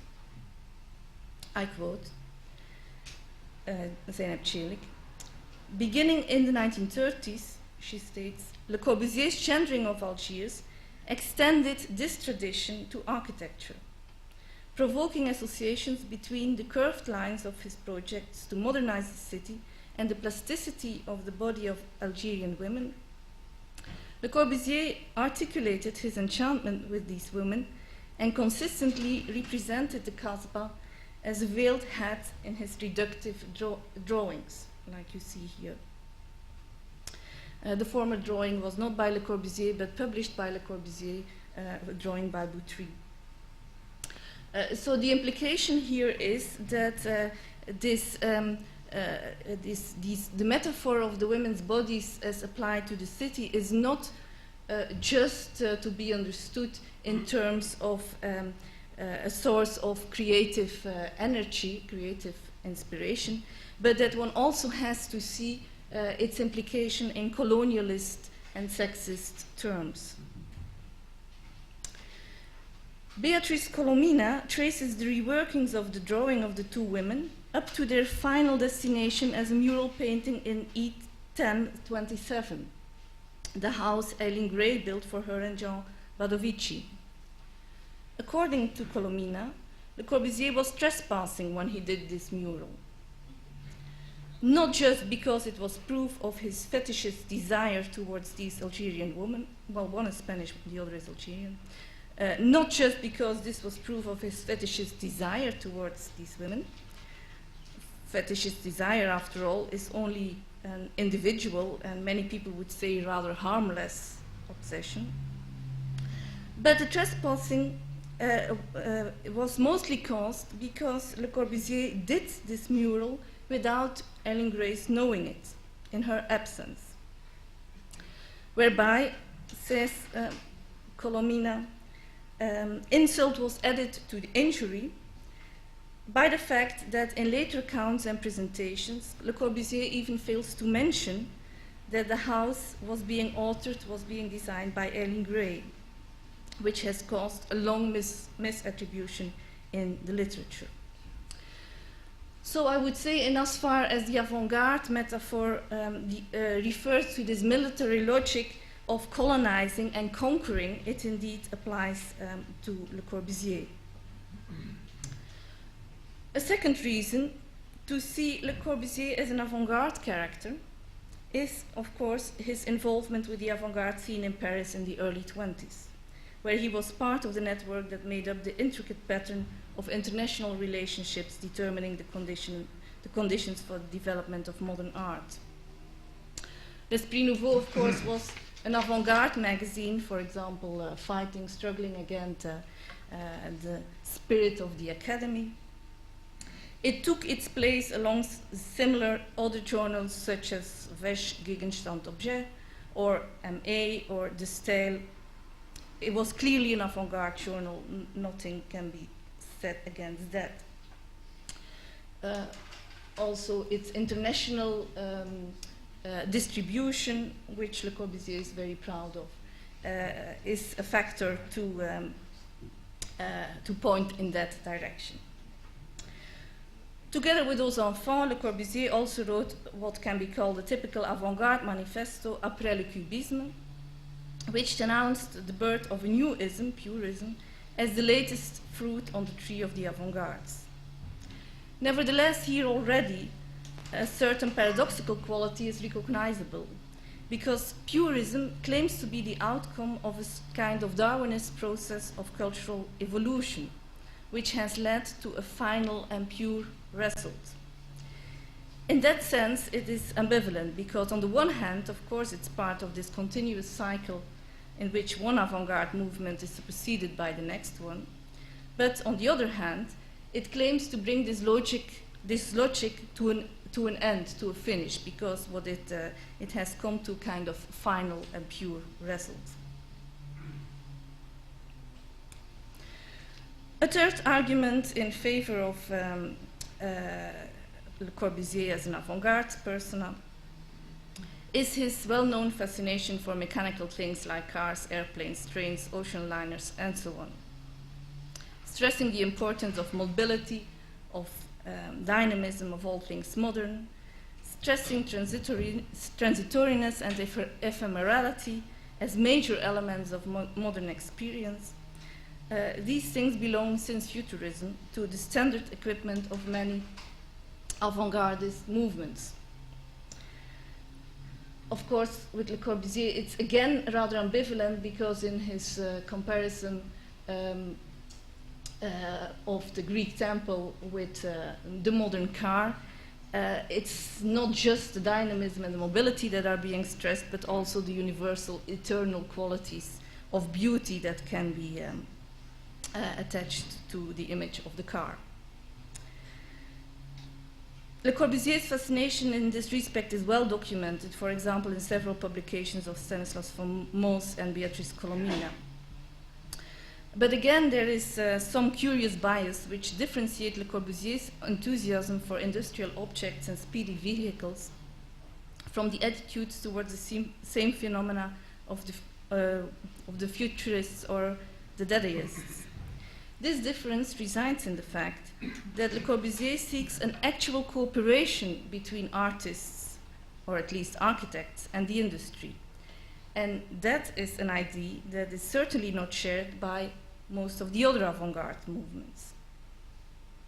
Indeed, movements like the Dadaism or Surrealism are often against any compatibility between art and industry, whereas in his persona as an entrepreneur, post or real, Le Corbusier already seeks a synthesis with capitalist organizational forms which would horrify many other avant-gardists. So one straightforward positive argument, two rather ambivalent arguments, and now I will list a few arguments which really answer the question in a negative sense. No, Le Corbusier is not really the prototype of the avant-gardist architect. First reason would be what I would call his resistance against fashion. Let me read very briefly a quotation of Jean Baudrillard. Modernity, says Baudrillard, provokes on all levels an aesthetics of rupture, of individual creativity, and of innovation, which is everywhere marked by the sociological phenomenon of the avant-garde, and by the increasingly more outspoken destruction of traditional forms. Modernity is radicalized into momentaneous change, into a continuous traveling, and thus its meaning is changing. It gradually loses each substantial value, each ethical and philosophical ideology of progress, which is stated at the outset, and it is becoming an aesthetics of change for the sake of change. In the end, modernity purely and simply coincides with fashion, which at the same time means the end of modernity. So what Baudrillard is pointing out is a kind of structural resemblance, structural similarity between modernity, avant-garde, and fashion. And it's here that indeed the kind of gap between Le Corbusier and avant-garde opens up. Because with Le Corbusier there is, as with Siegfried Gideon, a very clear resistance against the idea of fashion. This, by the way, is an illustration published by Siegfried Gideon in one of his early books on modern architecture, where this resistance is not completely elaborated yet. Mark Weasley has given a very extensive analysis of this resistance against fashion, claiming that, I quote, modern architecture disciplines itself against fashion from the very beginning. He quotes, for example, Le Corbusier, who says, quote again, "As I believe profoundly in our age, I continue to analyze the elements which are determining its character, and do not confine myself to trying to make its exterior manifestations comprehensible. What I seek to fathom is its deeper, its constructive sense. Is not this the essence, the very purpose of architecture? Differences of style, the trivialities of passing fashion, which are only illusions or masquerades, do not concern me." End of quote. So Le Corbusier really is not interested in fashion, is interested in the deeper essence of the spirit of the epoch. In resisting the phenomenon of fashion, I would argue, modern architects indeed take their leave from the logic of the avant-garde. As Gideon is claiming in the 30s, the roots of modern architecture certainly have grown in conjunction with the avant-garde experiments of the first quarter of the century, but by 1925, this desire for experimentation was over, and the constructive stage of modern architecture had firmly begun. You could, to illustrate this shift in the logic, you could also point to the subtitle of Gideon's book on space-time and architecture, which is The Growth of New Tradition, The Growth of New Tradition. If you compare this with Harold Rosenberg's saying of the tradition of the new, you see that there is a difference. The tradition of the new refers to this continuous cycle of always every time new things follow again new things, whereas the growth of new tradition claims that the final new thing has been found and is establishing itself as a tradition. So there's clearly a shift in the logic. Now maybe for a next argument, which for me is even more important than the anti-fashion argument, has to do with the viewpoint of Peter Berger, which I would condensed into the saying "art into life." "Art into life" was the title of an exhibition concerning Russian constructivism. Peter Berger indeed claims that this is the most important ideal of the avant-gardists, that they want to sublate art, that they want to abolish the institution of art, that they want to merge art and life praxis. Now, I'm going to skip this, but it refers to an argument developed by Beatrice Colomina, where she compares this publication by Le Corbusier with the gesture by Marcel Duchamp, concluding that two things are quite different, and that Marcel Duchamp's gesture is indeed avant-garde, in that it questions the nature of art, where the one by Le Corbusier, which is superficially rather similar, does not, in the same sense, question the institution of art. So in the realm of the visual arts, Colomina claims that Le Corbusier's position is quite different from the real, supposedly more real, avant-garde position of Marcel Duchamp. I think the same can be stated with respect to architecture. Le Corbusier is not the one to endanger the status of architecture as different from the common concerns of building. In this respect, he differs from some of his contemporaries who were prepared to question this very notion. Again, I want to refer here to Siegfried Gideon, because I think Siegfried Gideon, at a certain point in his career, indeed was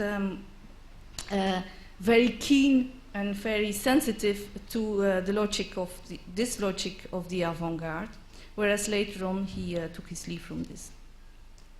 But I think it's adequate to state that Gideon, in his early writings, displays a certain avant-gardist sensitivity, in the sense of Berger, because it can be stated that here he really aims, or there is kind of sublation of architecture implied. Building in France, 28, the book is from 28, drew a picture of the development of French architecture in the 19th and 20th centuries, with particular reference to the influence of new materials and construction technologies.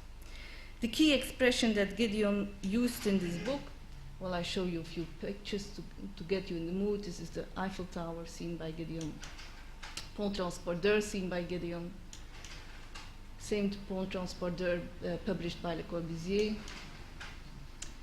This is a key image, because Gideon refers in his book to the spatial experiences provoked by Pont Transporteur and Tour Eiffel, in order to describe the qualities of what has to become the new architecture, namely with the key term of Durchdringung, interpenetration. The almost archetypical spatial experience that gave rise to this expression was Eiffel Tower, Pont Transporteur, and Gideon transfers this into a description of the new architecture. What is most important, however, in this respect, is that this term Durchdringung, interpenetration, is also used by Gideon to give a kind of social overtones of social mobility. Also, the society was characterized by Durchdringung. And he even goes this far that, from the point of view of this very concept of Durchdringung, he questions the idea itself of architecture.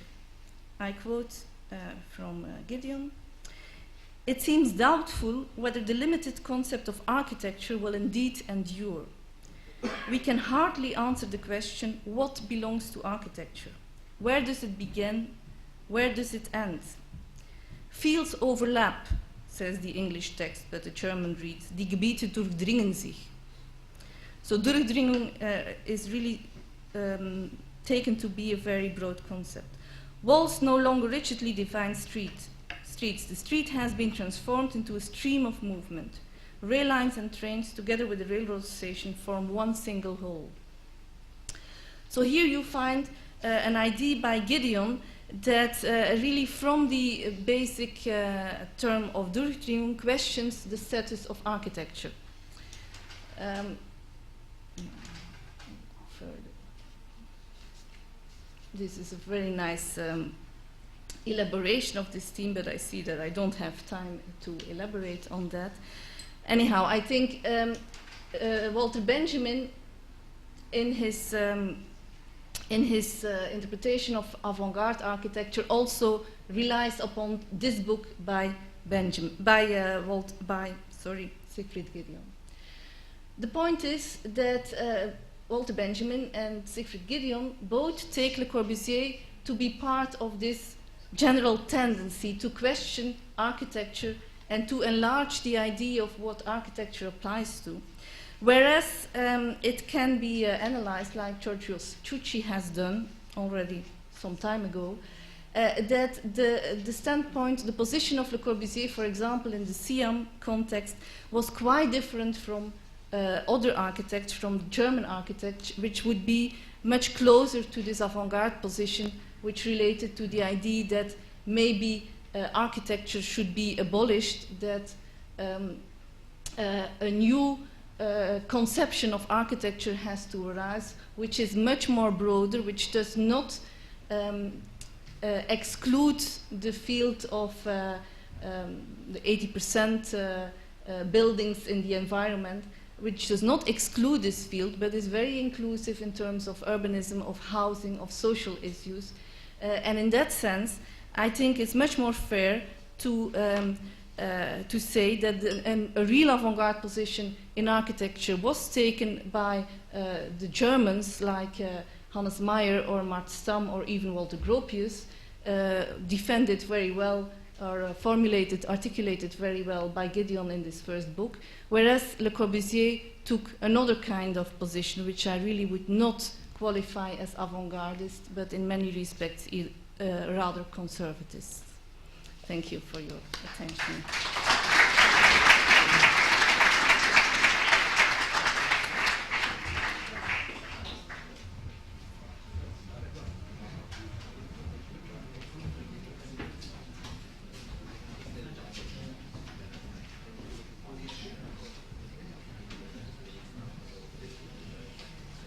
Well, I'm going to be very brief because we're in already penalty time.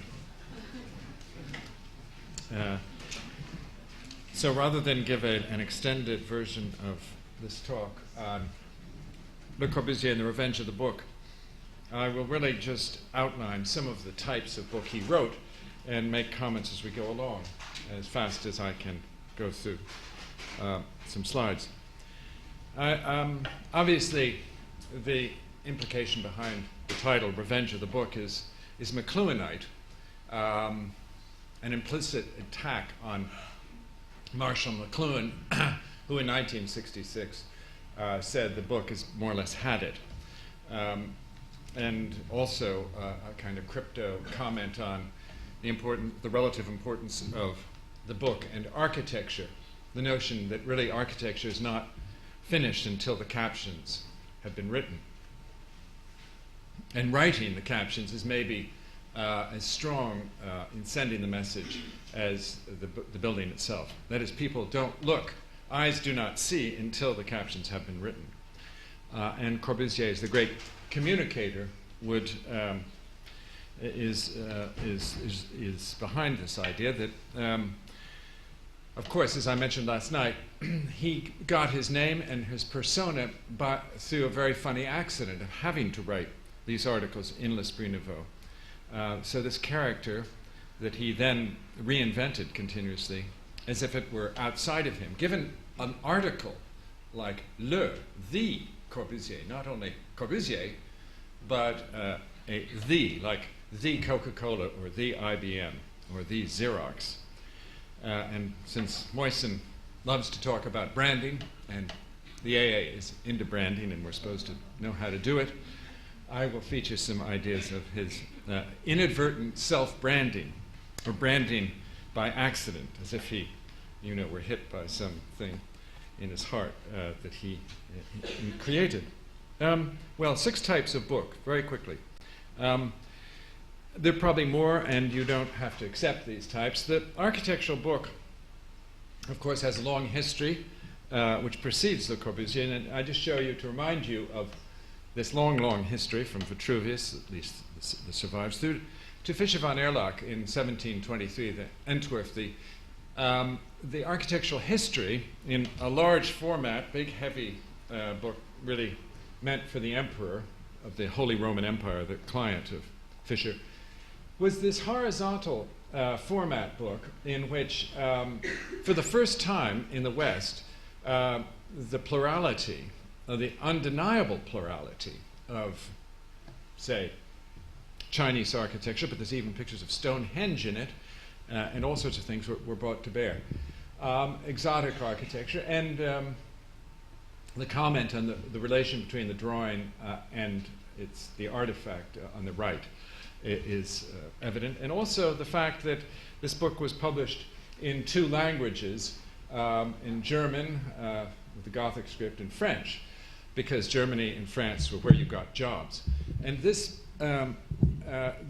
book ends with, of course, Fischer von Erlach's own buildings, rather the way Robert Venturi's Manifesto, Complexity and Contradiction, has a long argument which ends with his own buildings. So this is an old and continuing tradition, as if history had a teleological direction ending in the author as architect, the author as writer. So the authorial writer is behind this idea. Well, we know L.C., as a nice way to call him, L.C. kept looking back at his own career as if he was eating himself. He predicted when he was young what would happen to himself, and then it happened, and then he wrote about it having happened. So by 1925, he draws this diagram of his trip in 1911, this epical trip, which he, as a backpacker, takes around Europe with his friend Klipstein, and he classifies later all of European culture into 3 types: C, culture; F, folkloric; and I, industry. And of course, it's a battle between these 3 areas, and basically, in a Darwinian kind of insight, he sees that it's the end of folklore, it's the end of indigenous culture. You could say that this is the first real crisis of architecture without architecture, and the noticing of the vernacular, the importance of the vernacular. And in a sense, I think, since Le Corbusier came from a kind of vernacular background, his attempt to establish modern architecture as the new vernacular, or as we just heard, the new tradition, was an attempt to turn this discovery on its head, turn it upside down. Here is a modern version on the right, published after he was dead, and retitled The Voyage to the Orient was the French phrase, and since the Orient became politically incorrect, especially after Edward Said's book about Orientalism, it was changed by the American publishers into The Journey to the East. But it was that journey you've just looked at. And here are some typical postcard-like caricatures of himself and the silhouette of Istanbul. And these are the sketchbooks that actually came out of that trip, with comments on the side. So he, in this early trip, he applies the Ruskinian things that he had previously done on trips, and starts to formulate his own ways of seeing and being. And it's hard to make out the caption on this, but I think this incredible view of the monastery in Mount Athos describes its windows as being very much like an American skyscraper. So, several things are going on at once in one of the most romantic and powerful views of Mount Athos. So a view that leads, I think, to La Tourette directly later on is seen also in its other light. Also, his strange interest in women. I say strange because they're often 2 women and having sex acts together, but one of the women looks like a man often. I would argue that as opposed to maybe what Beatrice Calomino says and others, and the feminists say, that his showing of the woman is often very active. In other words, she's not passive. I'm not sure how one should psychoanalyze the fact that 2 women are often having sex for his gaze. In any case, if those first set of books were travel books and sketchbooks, the second stage, the second kind of books he writes are based, I think, on the teachings of Aux Enfants, his second mentor, and they constitute l'Esprit Nouveau. I don't have time really to analyze them in any depth. Let me just give you the flavor of Aux Enfants' layout, the juxtaposition of drawing, photographs. The women, actually, they both admired these very heavy women bathers of Arcachon, and here Aux Enfants connecting them to, the first great Venus of Willendorf. And you see arguments here about Cubism and Rodin's importance for opening up these things. Well, these lead to the second kinds of book, the polemical four books, Towards a New Architecture. It comes out in 27 reprints. It was published in 1923. Goes through 27 reprints by the 50s in English. Becomes the universally most read book on architecture. Ends with this picture on the left, Architecture Revolution. I mean, here, one part of the dialogue is about airplanes and all these cross-sections and so on.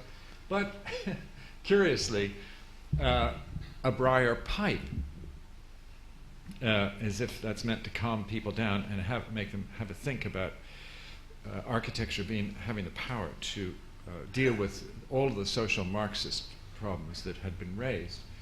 A briar pipe that had been perfected through countless years of evolutionary history, that is, through this Darwinian process of purification, which Hilda has just mentioned. His polemics are, these four polemical books are extremely funny in their juxtapositions of the watch with the two chimpanzees playing the banjo. And you can see that he re-edits his books, this written in 1924 and then re-edited here in 1959 with a layered thing. So like he double dates or triple dates his paintings, he doubles and triple dates his books, bringing them out again and again and again in new forms. And they, as I say, the four polemical books. This is collected now today in all the Esprit Nouveau articles. Well, a third type of book is the lecture sketchbook, made on the run, the book that really isn't written but performed. And so I show Corb performing in the nude here on the left after having been bitten and almost killed by a shark. You can see the shark bite, I think, on his right leg. Performance. He said, I really don't know what I mean until I get up to speak and write and draw. So in a way, the Précision is the first lecture book, as we've heard this morning, and really thrown together on the run, rather like, I guess, Trotsky was writing books on the bullet train as he was fighting the revolution, full of very fascinating metaphors and comparisons about Petit Trianon and housing and all of that. And then these doctrinaire things, cross it out in red with, it has nothing to do with styles. In a way, a kind of, the cross in architecture becoming something that even Leon Krier starts putting through modern architecture, and exactly with Le Corbusier's handwriting. So, the crossing out of people, things, history, arguments. La Ville Radieux is produced on the run, but at another format, this horizontal format, and on the right, La Crusade against the Academy. So, Corbusier, the priest, the preacher, the spiritual leader of society, and this metaphor very apparent in these set of lectures made at Vassar. He's very funny about this. Among other places, he goes to the American College and he sees these wonderful, beautiful Vassar girls running across an idyllic landscape in leotards, and he immediately falls in love with 600 of them at once. And they come to his lecture, and he gives the lecture, and he starts drawing on the walls, as he's done, by the way, in this school, and we should be able to find the drawings he did on the walls, all around the walls. And after the lecture, he says, these 600 eyes hungrily ate me up, and after the lecture, they applauded me, and they ran up and they tore up my drawings and said, sign, Mr. Corbusier, sign my drawing. And he really gets excited by this interaction with the Vassar girls. But he then analyzed. You know, I think you have to think he's one of the funniest writers that's ever lived. And if you don't take him seriously, and I think the whole thing is, look, when the cathedrals were white, of course, the cathedrals weren't ever white. That's incredible. They were always painted. And he, you know, so the whole thing is a lie. And it's a journey to the country of the timid people. He got very angry that the Americans didn't love him for telling them they were timid. He went there to get jobs, and they told him they were timid. You know, what does he expect? Anyway, it's part of his lecturing on the run, and there are maybe 15 books like this. They're almost unreadable, but they're extremely funny and passionate. And then, of course, the Bibles. Gideon's Bible, Space, Time, and Architecture. But these œuvres complètes really are the ones that, probably along with Palladio's books, are the greatest means, the greatest, as Richard Dawkins would say, mental viruses in architecture that really have, still today, became the way to do it. The copybooks that went into so many different editions and collections. They mix the genres that I've talked about, and that's, I think, part of their power. They have the sketches on the site to say, I was there. They have the worked-out drawing. They show him eating with the monks to say, this is participatory architecture. And then they have the horizontal picture, often, well, these two aren't, but often full bleed. And I think I want to emphasize that he must have guessed when he started doing these things in 1929 that he'd never produce a skyscraper, because if you're going to do skyscrapers, you could produce a vertical book.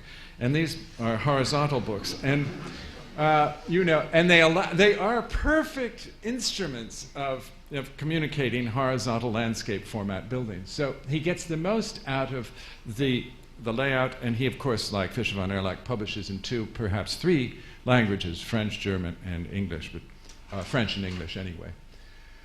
I show you, well, Hayduk, there's so many people that got the message and re-minted it, and just piece of self-advertising here. I was a great friend of Jim Sterling. He and I often used to fight in this building even, and here he used the œuvre complète layout, and here on one of his pages, he, with, again, the standard mixture with the text, the holy text, he has a little thing to say, Dear Charles, this is not a battleship. This was an attack on my idea that this related to the metaphor of battleship. Anyway, so a mixed message on those things, and a message that was full of half-truths to make the point. Well, we can excuse them, the half-truths, because, of course, the message of, say, the Villa Stein was this. This is the published picture with Matisse's sculpture here.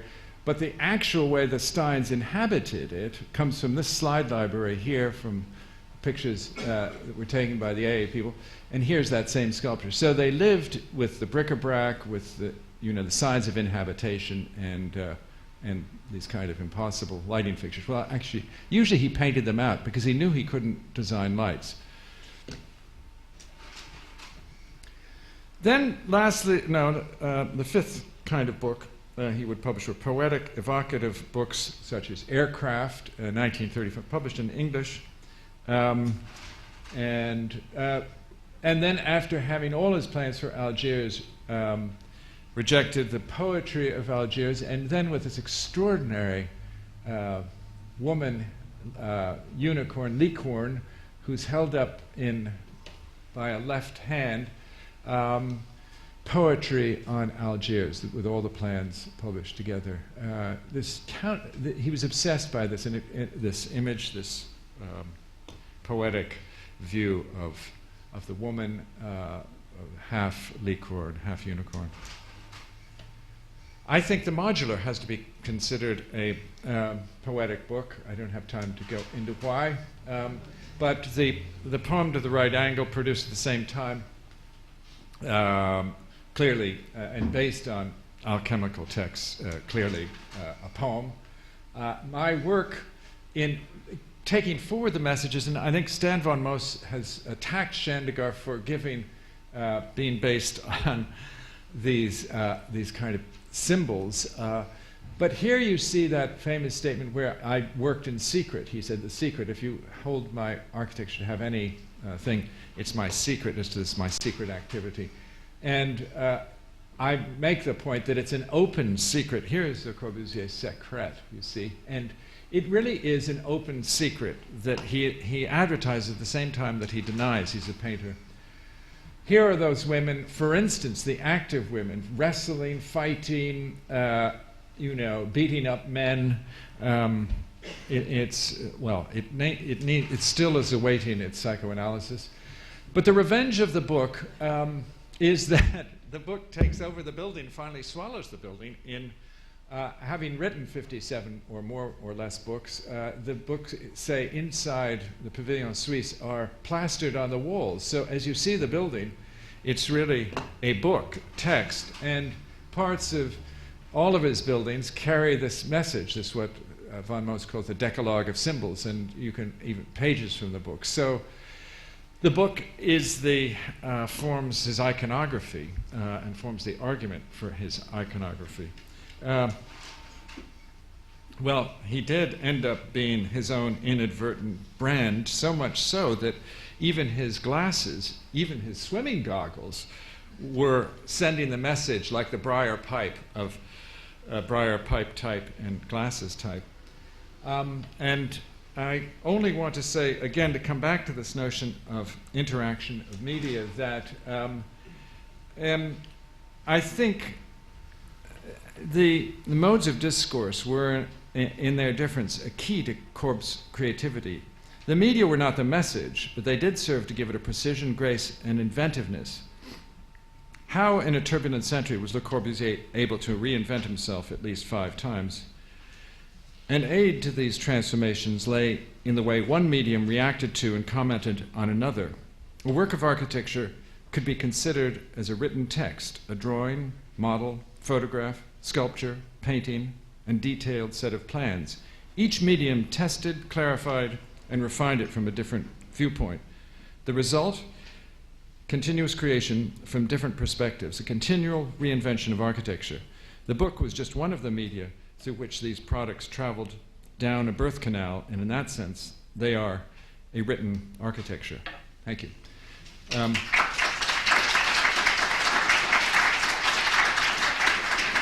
We have very little time, but maybe we could go on until 1:15, I think, so that we have 25 minutes. And I'm hoping that Charles will lead the discussion. If I could ask Tim, Hilda, Fernando, and Chris High to help curate the exhibition upstairs to come and join us. And the screen, Joel, can you do it from there, or do I do it from here?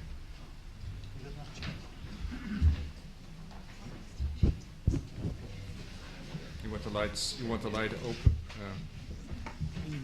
The lights on. Locals in the middle. That's better.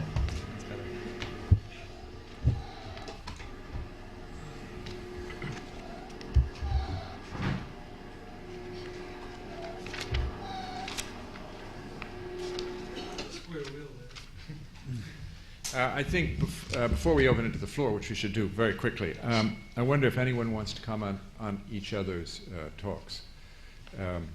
Any internal comments? Yeah. No.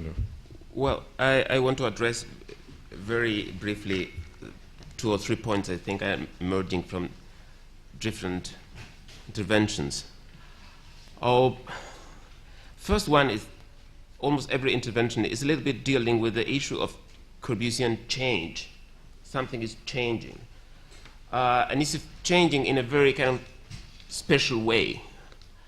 So I want to raise the point that, in a way, those changes means a certain wish to explore the complexity of the modern movement itself. He was, in a way, trying certain trends that were in a very complex arrangement contained in modern movement. And it seems to me that for him was more important the way in which he could try those trends than the trends themselves. So this is one point I wanted to raise. And obviously, because of that, is this kind of very difficult pattern change, which you can describe as spiral or circular or whatever, because it's very difficult to predict which will be the next change in the case of Corbusier. And perhaps the second point is connected with this issue. Many issues are raised during the discussion. But could we start with Charles' intervention on books? Something very interesting is, in a way, Corbusier displays the center of his activity from products to a certain creation of a mythology on those products. So he's producing pictures, books, works of architecture, urban plans, and whatever. But he's in the kind of the center of that. Creating something different is the appropriate environment, intellectual environment, to understand and to create a kind of myth of those same products. And this is connected to a certain, we can say, poetics of it. And in this case, connection both to Centras or others, or could be painters or whatever, is something which is behind that kind of effort. And it seems to me that that's quite important, is because if there was that kind of very funny discussion in the 19th century about books and building, and the books are surviving or building, if Corbusier was saying, no, it's not the building or the book, it's the building plus the book. And that is this kind of new invention. Comments? Could I make one of, trying to pick up something that Charles said yesterday about the external stimulus. One of the external stimuli that Le Corbusier needed at the level of the project, right down at the level of the design, he often created himself. He constructed situations where there was a blank wall in front of what he was trying to do. He made a project impossible in order to have to find a new solution. And one of the things that I'm very interested in working with the drawings is this dialogue. Often it's a practical dialogue between himself and Pierre Jeanneret, or after the war it might be with himself and Meissonier, or himself and Xenakis, where you see this constant search, not for a solution, but for something that makes the solution difficult. The other thing about this mythologizing, Fernando's point, which I think is quite interesting, if you look at the precise moment in, let's say, September 1923, when the La Roche house, the Jeanneret house is designed and finished, the La Roche house is still in crisis as a project. He has a sort of idea, but the inside is not done. He had an absolute deadline, which is to produce a plaster model to go under the coupole of the Salon d'Automne. The plaster model was produced before the house inside it was designed, with absurd consequences. There's a central balcony in the round gallery wing that can have no possible internal solution. And there's a group of drawings produced by assistants, it's not Pierre, but somebody else in the atelier, which try to make sense of this completely impossible situation of an axial balcony halfway up a ramp with a window on one side and no window on the other because the ramp covers it.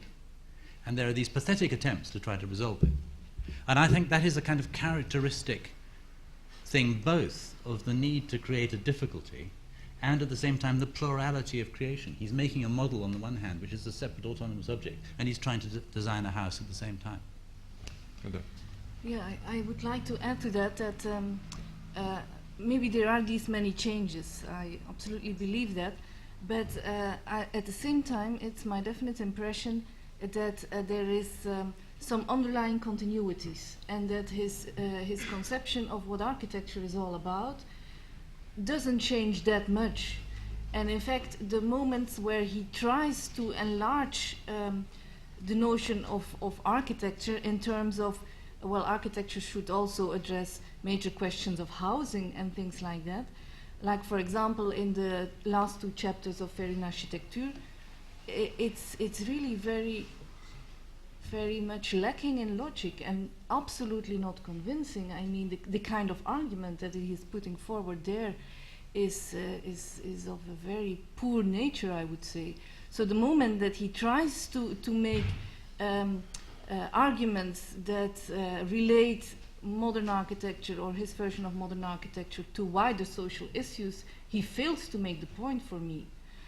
So that's why I do think that in his conception of what architecture is all about, you rather have to stress the continuity with a historical tradition, with the French rationalist tradition, rather than saying the change and the avant-garde position is the most important in his work. In this respect, at least, I don't know much about.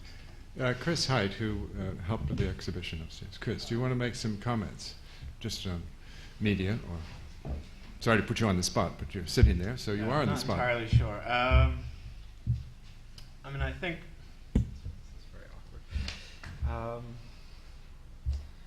I mean, I agree. I think one of the interesting things that we're exploring in the DRL, which a couple of the cases in the exhibit are representing some of that analysis. Explicitly, there's a course on the monograph and the role of the monograph as a form of architectural production, in a sense, in modernity. And Corbusier does occupy a very peculiar position within the works that are studied. On the one hand, he completely dominates the field. I mean, he produces the amount of the square meterage of papers that he publishes is quite phenomenal in comparison to all the other architects. On the other hand, it is very true that, in a way, his reformulation of his persona, and it's a regular reformulation of his persona or his brand, which I'm not sure is entirely accidental, actually. I would actually sort of disagree. I think it's a very careful reconstruction, and is always, on the one hand, to hide instabilities and inconsistencies that exist. So in my encounters with Corbusier's texts especially, there's a constant rewriting of himself, and this rewriting always tries to sublimate the differences, the instabilities that exist within his text, to try to create a sense of continuity with himself, because of course this is important, to maintain his sort of position as an authority, and then also sublimate these changes and say, I'm doing the same thing. And of course this is a classic architectural strategy. But I think it's part of the project in the monography course, in a sense, is to reverse engineer these books. Not so much to see how the architect as a personality is controlling these texts or dominating the field, but in a sense how these texts or different modes of media are actually producing what we think of as the architect, in a sense. How they actually construct this thing that we call Le Corbusier in a rather different sense. So even as you reverse engineer the text, in a sense, you're also reverse engineering Le Corbusier himself and showing how he sort of operates in the field. Good. Thank you, Chris. Just to clarify, I was only saying the accident was that he didn't set out to do it at the beginning. Of course, after it was created, it was anything but accidental, as you've just said. I think what has emerged then from those 4 quick comments is that, yes, Le Corbusier did reinvent himself and did change, but in a sense he was a conservative avant-gardist, if we can put the two things together in an oxymoronic way. Well, let's open it to the floor for comments or questions. So, is there a wandering mic somewhere? There is one. Where? Yeah, there it is. Who would like it? Here. We can switch.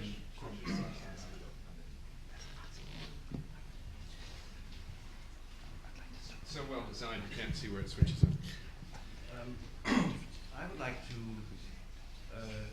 start off from a marginal remark that you made, Tim, concerning, because I think it has to do with this question of identity, and has to do with Le Corbusier as a designer of houses. My first question is, do you feel happy with the project by Pierre Jeanneret? I mean, this incredible outline. Happy is a good word. It imitates the outline of the voiture minimum. Is it really a kind of a departure from the idea of building a house when Le Corbusier comes and says, no, listen, we can't go on this way? On the other hand, but this brings me to a more general question, which sort of cropped up while you were speaking, because I think it is a fundamental question in the Corbusier and in his entire career. How come he acts so differently when he builds for himself than when he builds for other people? I mean, he seems to have two lines, and it goes throughout. It goes throughout all the styles he's ever practiced. When he builds for himself or for his family, I mean, Maison Blanche is the first, is wonderfully detailed, wonderfully subtle in the gradings of spaces. And when he builds for other people whom he usually doesn't like, I mean, starting with Villa Schwab, it's something quite different. It's really a dogmatic statement. The same, I mean, Naegele as opposed to Villa Savoie, for instance. I mean, it's a very stupid, basic question, but I would like to have you, Tim, comment on it. Right. That was Stanislas von Moos. Tim. Okay, starting with the second one first, I'll come back to the first one.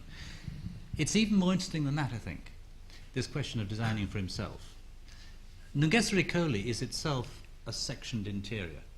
It's gendered, very clearly gendered. There are Yvonne spaces. There's the bedroom, which is a incredibly warm and enveloping space with this womb-like shower and the rest of it, and the léger over the bidet, and all this, as warm as you could have. And then there are the public spaces. This rather odd corridor with the canapé, with the crocheted cover. There's this very wounding statement by Le Corbusier. Here I am sitting on my sofa with the cover that Yvonne has crocheted, and I have become a bourgeois. This is it. This is what she wants. She wants me to sit on this thing. And this space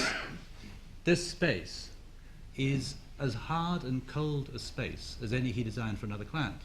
You then go into his atelier, and you're back into this enveloping, creative, flexible space. So I think he's actually, I don't want to give the impression that I think he doesn't understand how to make domestic space. I think he does. He deliberately doesn't do it often, and he doesn't do it with extreme precision. I mean, I could say more, but perhaps I won't. Because I think you used an interesting word about Pierre's project. Am I happy with it? See, I think I would be happy. I mean, if I was a client, I mightn't think that I got such a good building, and therefore I might think I'd spent my money less well, and I'd think that it wouldn't get published so well. But I think it's a happy house. It turns its face towards the sun like the sunflowers, and I can imagine spending nice weekends there. Yes, happy. My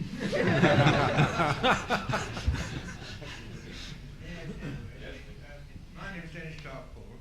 I'm extremely interested in this conference because I was brought up in AA, educated in the AA 30s, and I met Corbusier on several occasions.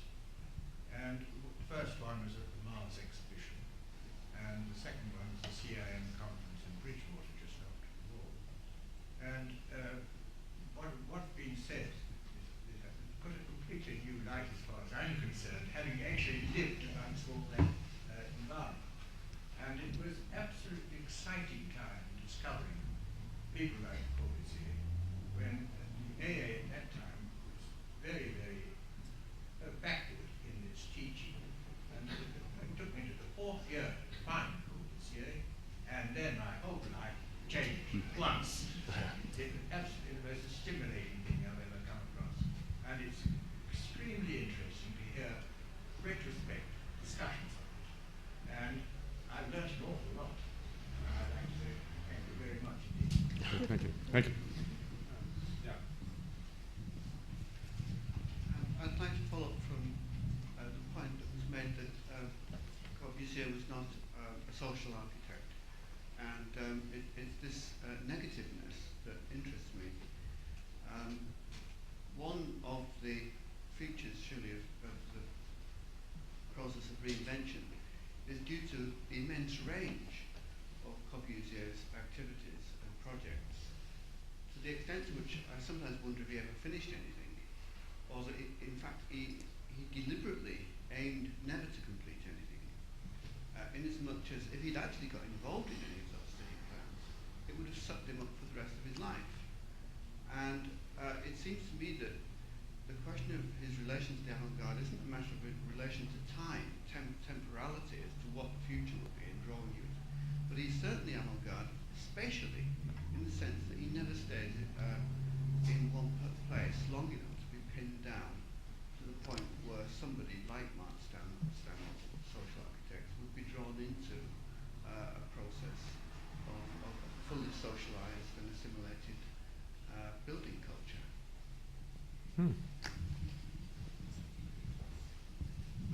There's somebody.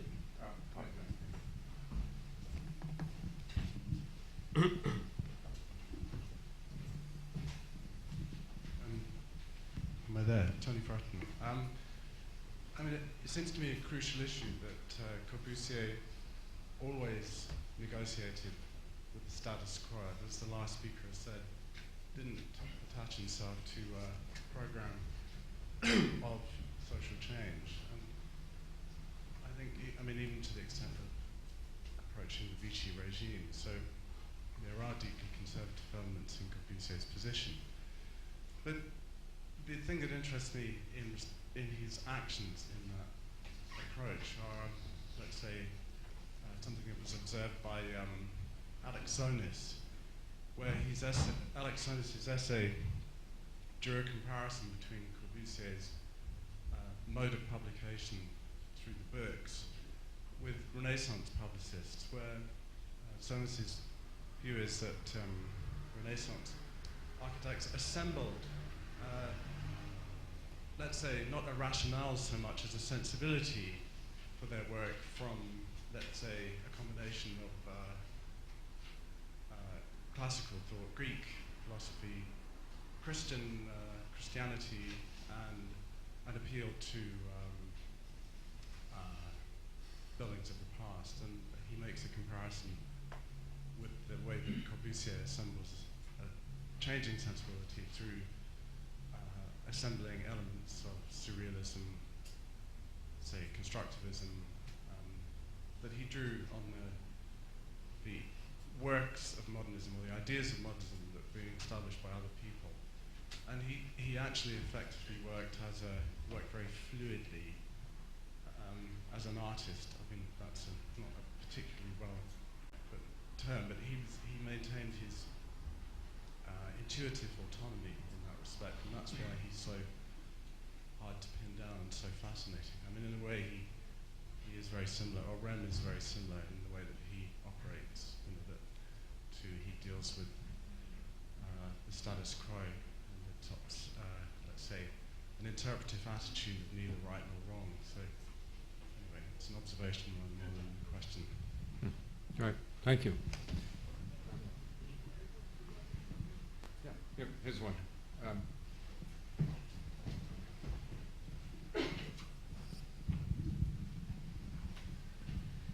I'd just like to raise the question of reinvention, and perhaps if somebody has alchemical leanings, the idea of reinvention is something to do with a kind of repurification of one's own situation, to kind of remove dross from one's own activity. And that might mean that he might have very little interest himself in actually thinking of himself as avant-garde, because that has a sort of time element in it. He might be more interested in eternal situations, which he talked about a great deal. And my understanding, especially from the lecture that happened at the AA, was that he did his kind of classic move, which was to draw a blue line in chalk and a brown line in chalk, and said that architecture is everything that happens in between the sky and the earth. And there's an energy on the edge of form that he was actually trying to find. I would have thought that though he does many drawings of the Parthenon and various classical issues, there's an enormous medieval sensibility about the discipline of light actually in his work, which if you live in these buildings, you're incredibly aware of the relationship between the sun and actually the earth. Right. Good.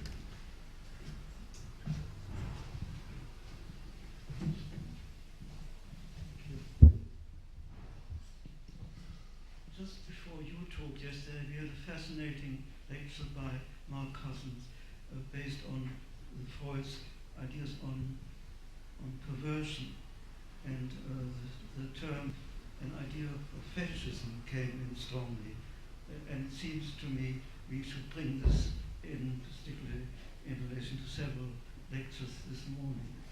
Now, perversion, to sum it up briefly, as you will no doubt know, is a situation where the sexual act is impeded, held up, or simply not carried through by the man. Now, fetish is a situation where the man needs something to make the sexual act possible. If the man has a fetish, he can then carry through the sexual act. And as has been stated, the person with a fetish is not neurotic. He is okay, he can do what he wants to do, basically. Now, the repeated return to the women having sexual act would surely be highly relevant to look at it in the context of Freud's ideas on perversion and fetish. And so can we, without knowing anything about sexual life of Corbusier, can we assume that the idea, the image and the fascination with two women carrying out some kind of sexual act relieves Corbusier of the need to engage with to carry through the sexual act? In other words, perversion is involved. The fetish is involved in as far as the idea of two women having sex possibly stimulates him to, in fact, engage in sexual activity of some kind. And your point that the key to Corbusier is that he makes the solution difficult. If you look at it from this psychoanalytic point of view, maybe we go further to buttressing your attitude to Corbusier. Well, it's a wonderful way to end for lunch with that thought. Do you want to? It's a good way. Okay, so we meet at 2 o'clock. At 2 o'clock, yeah.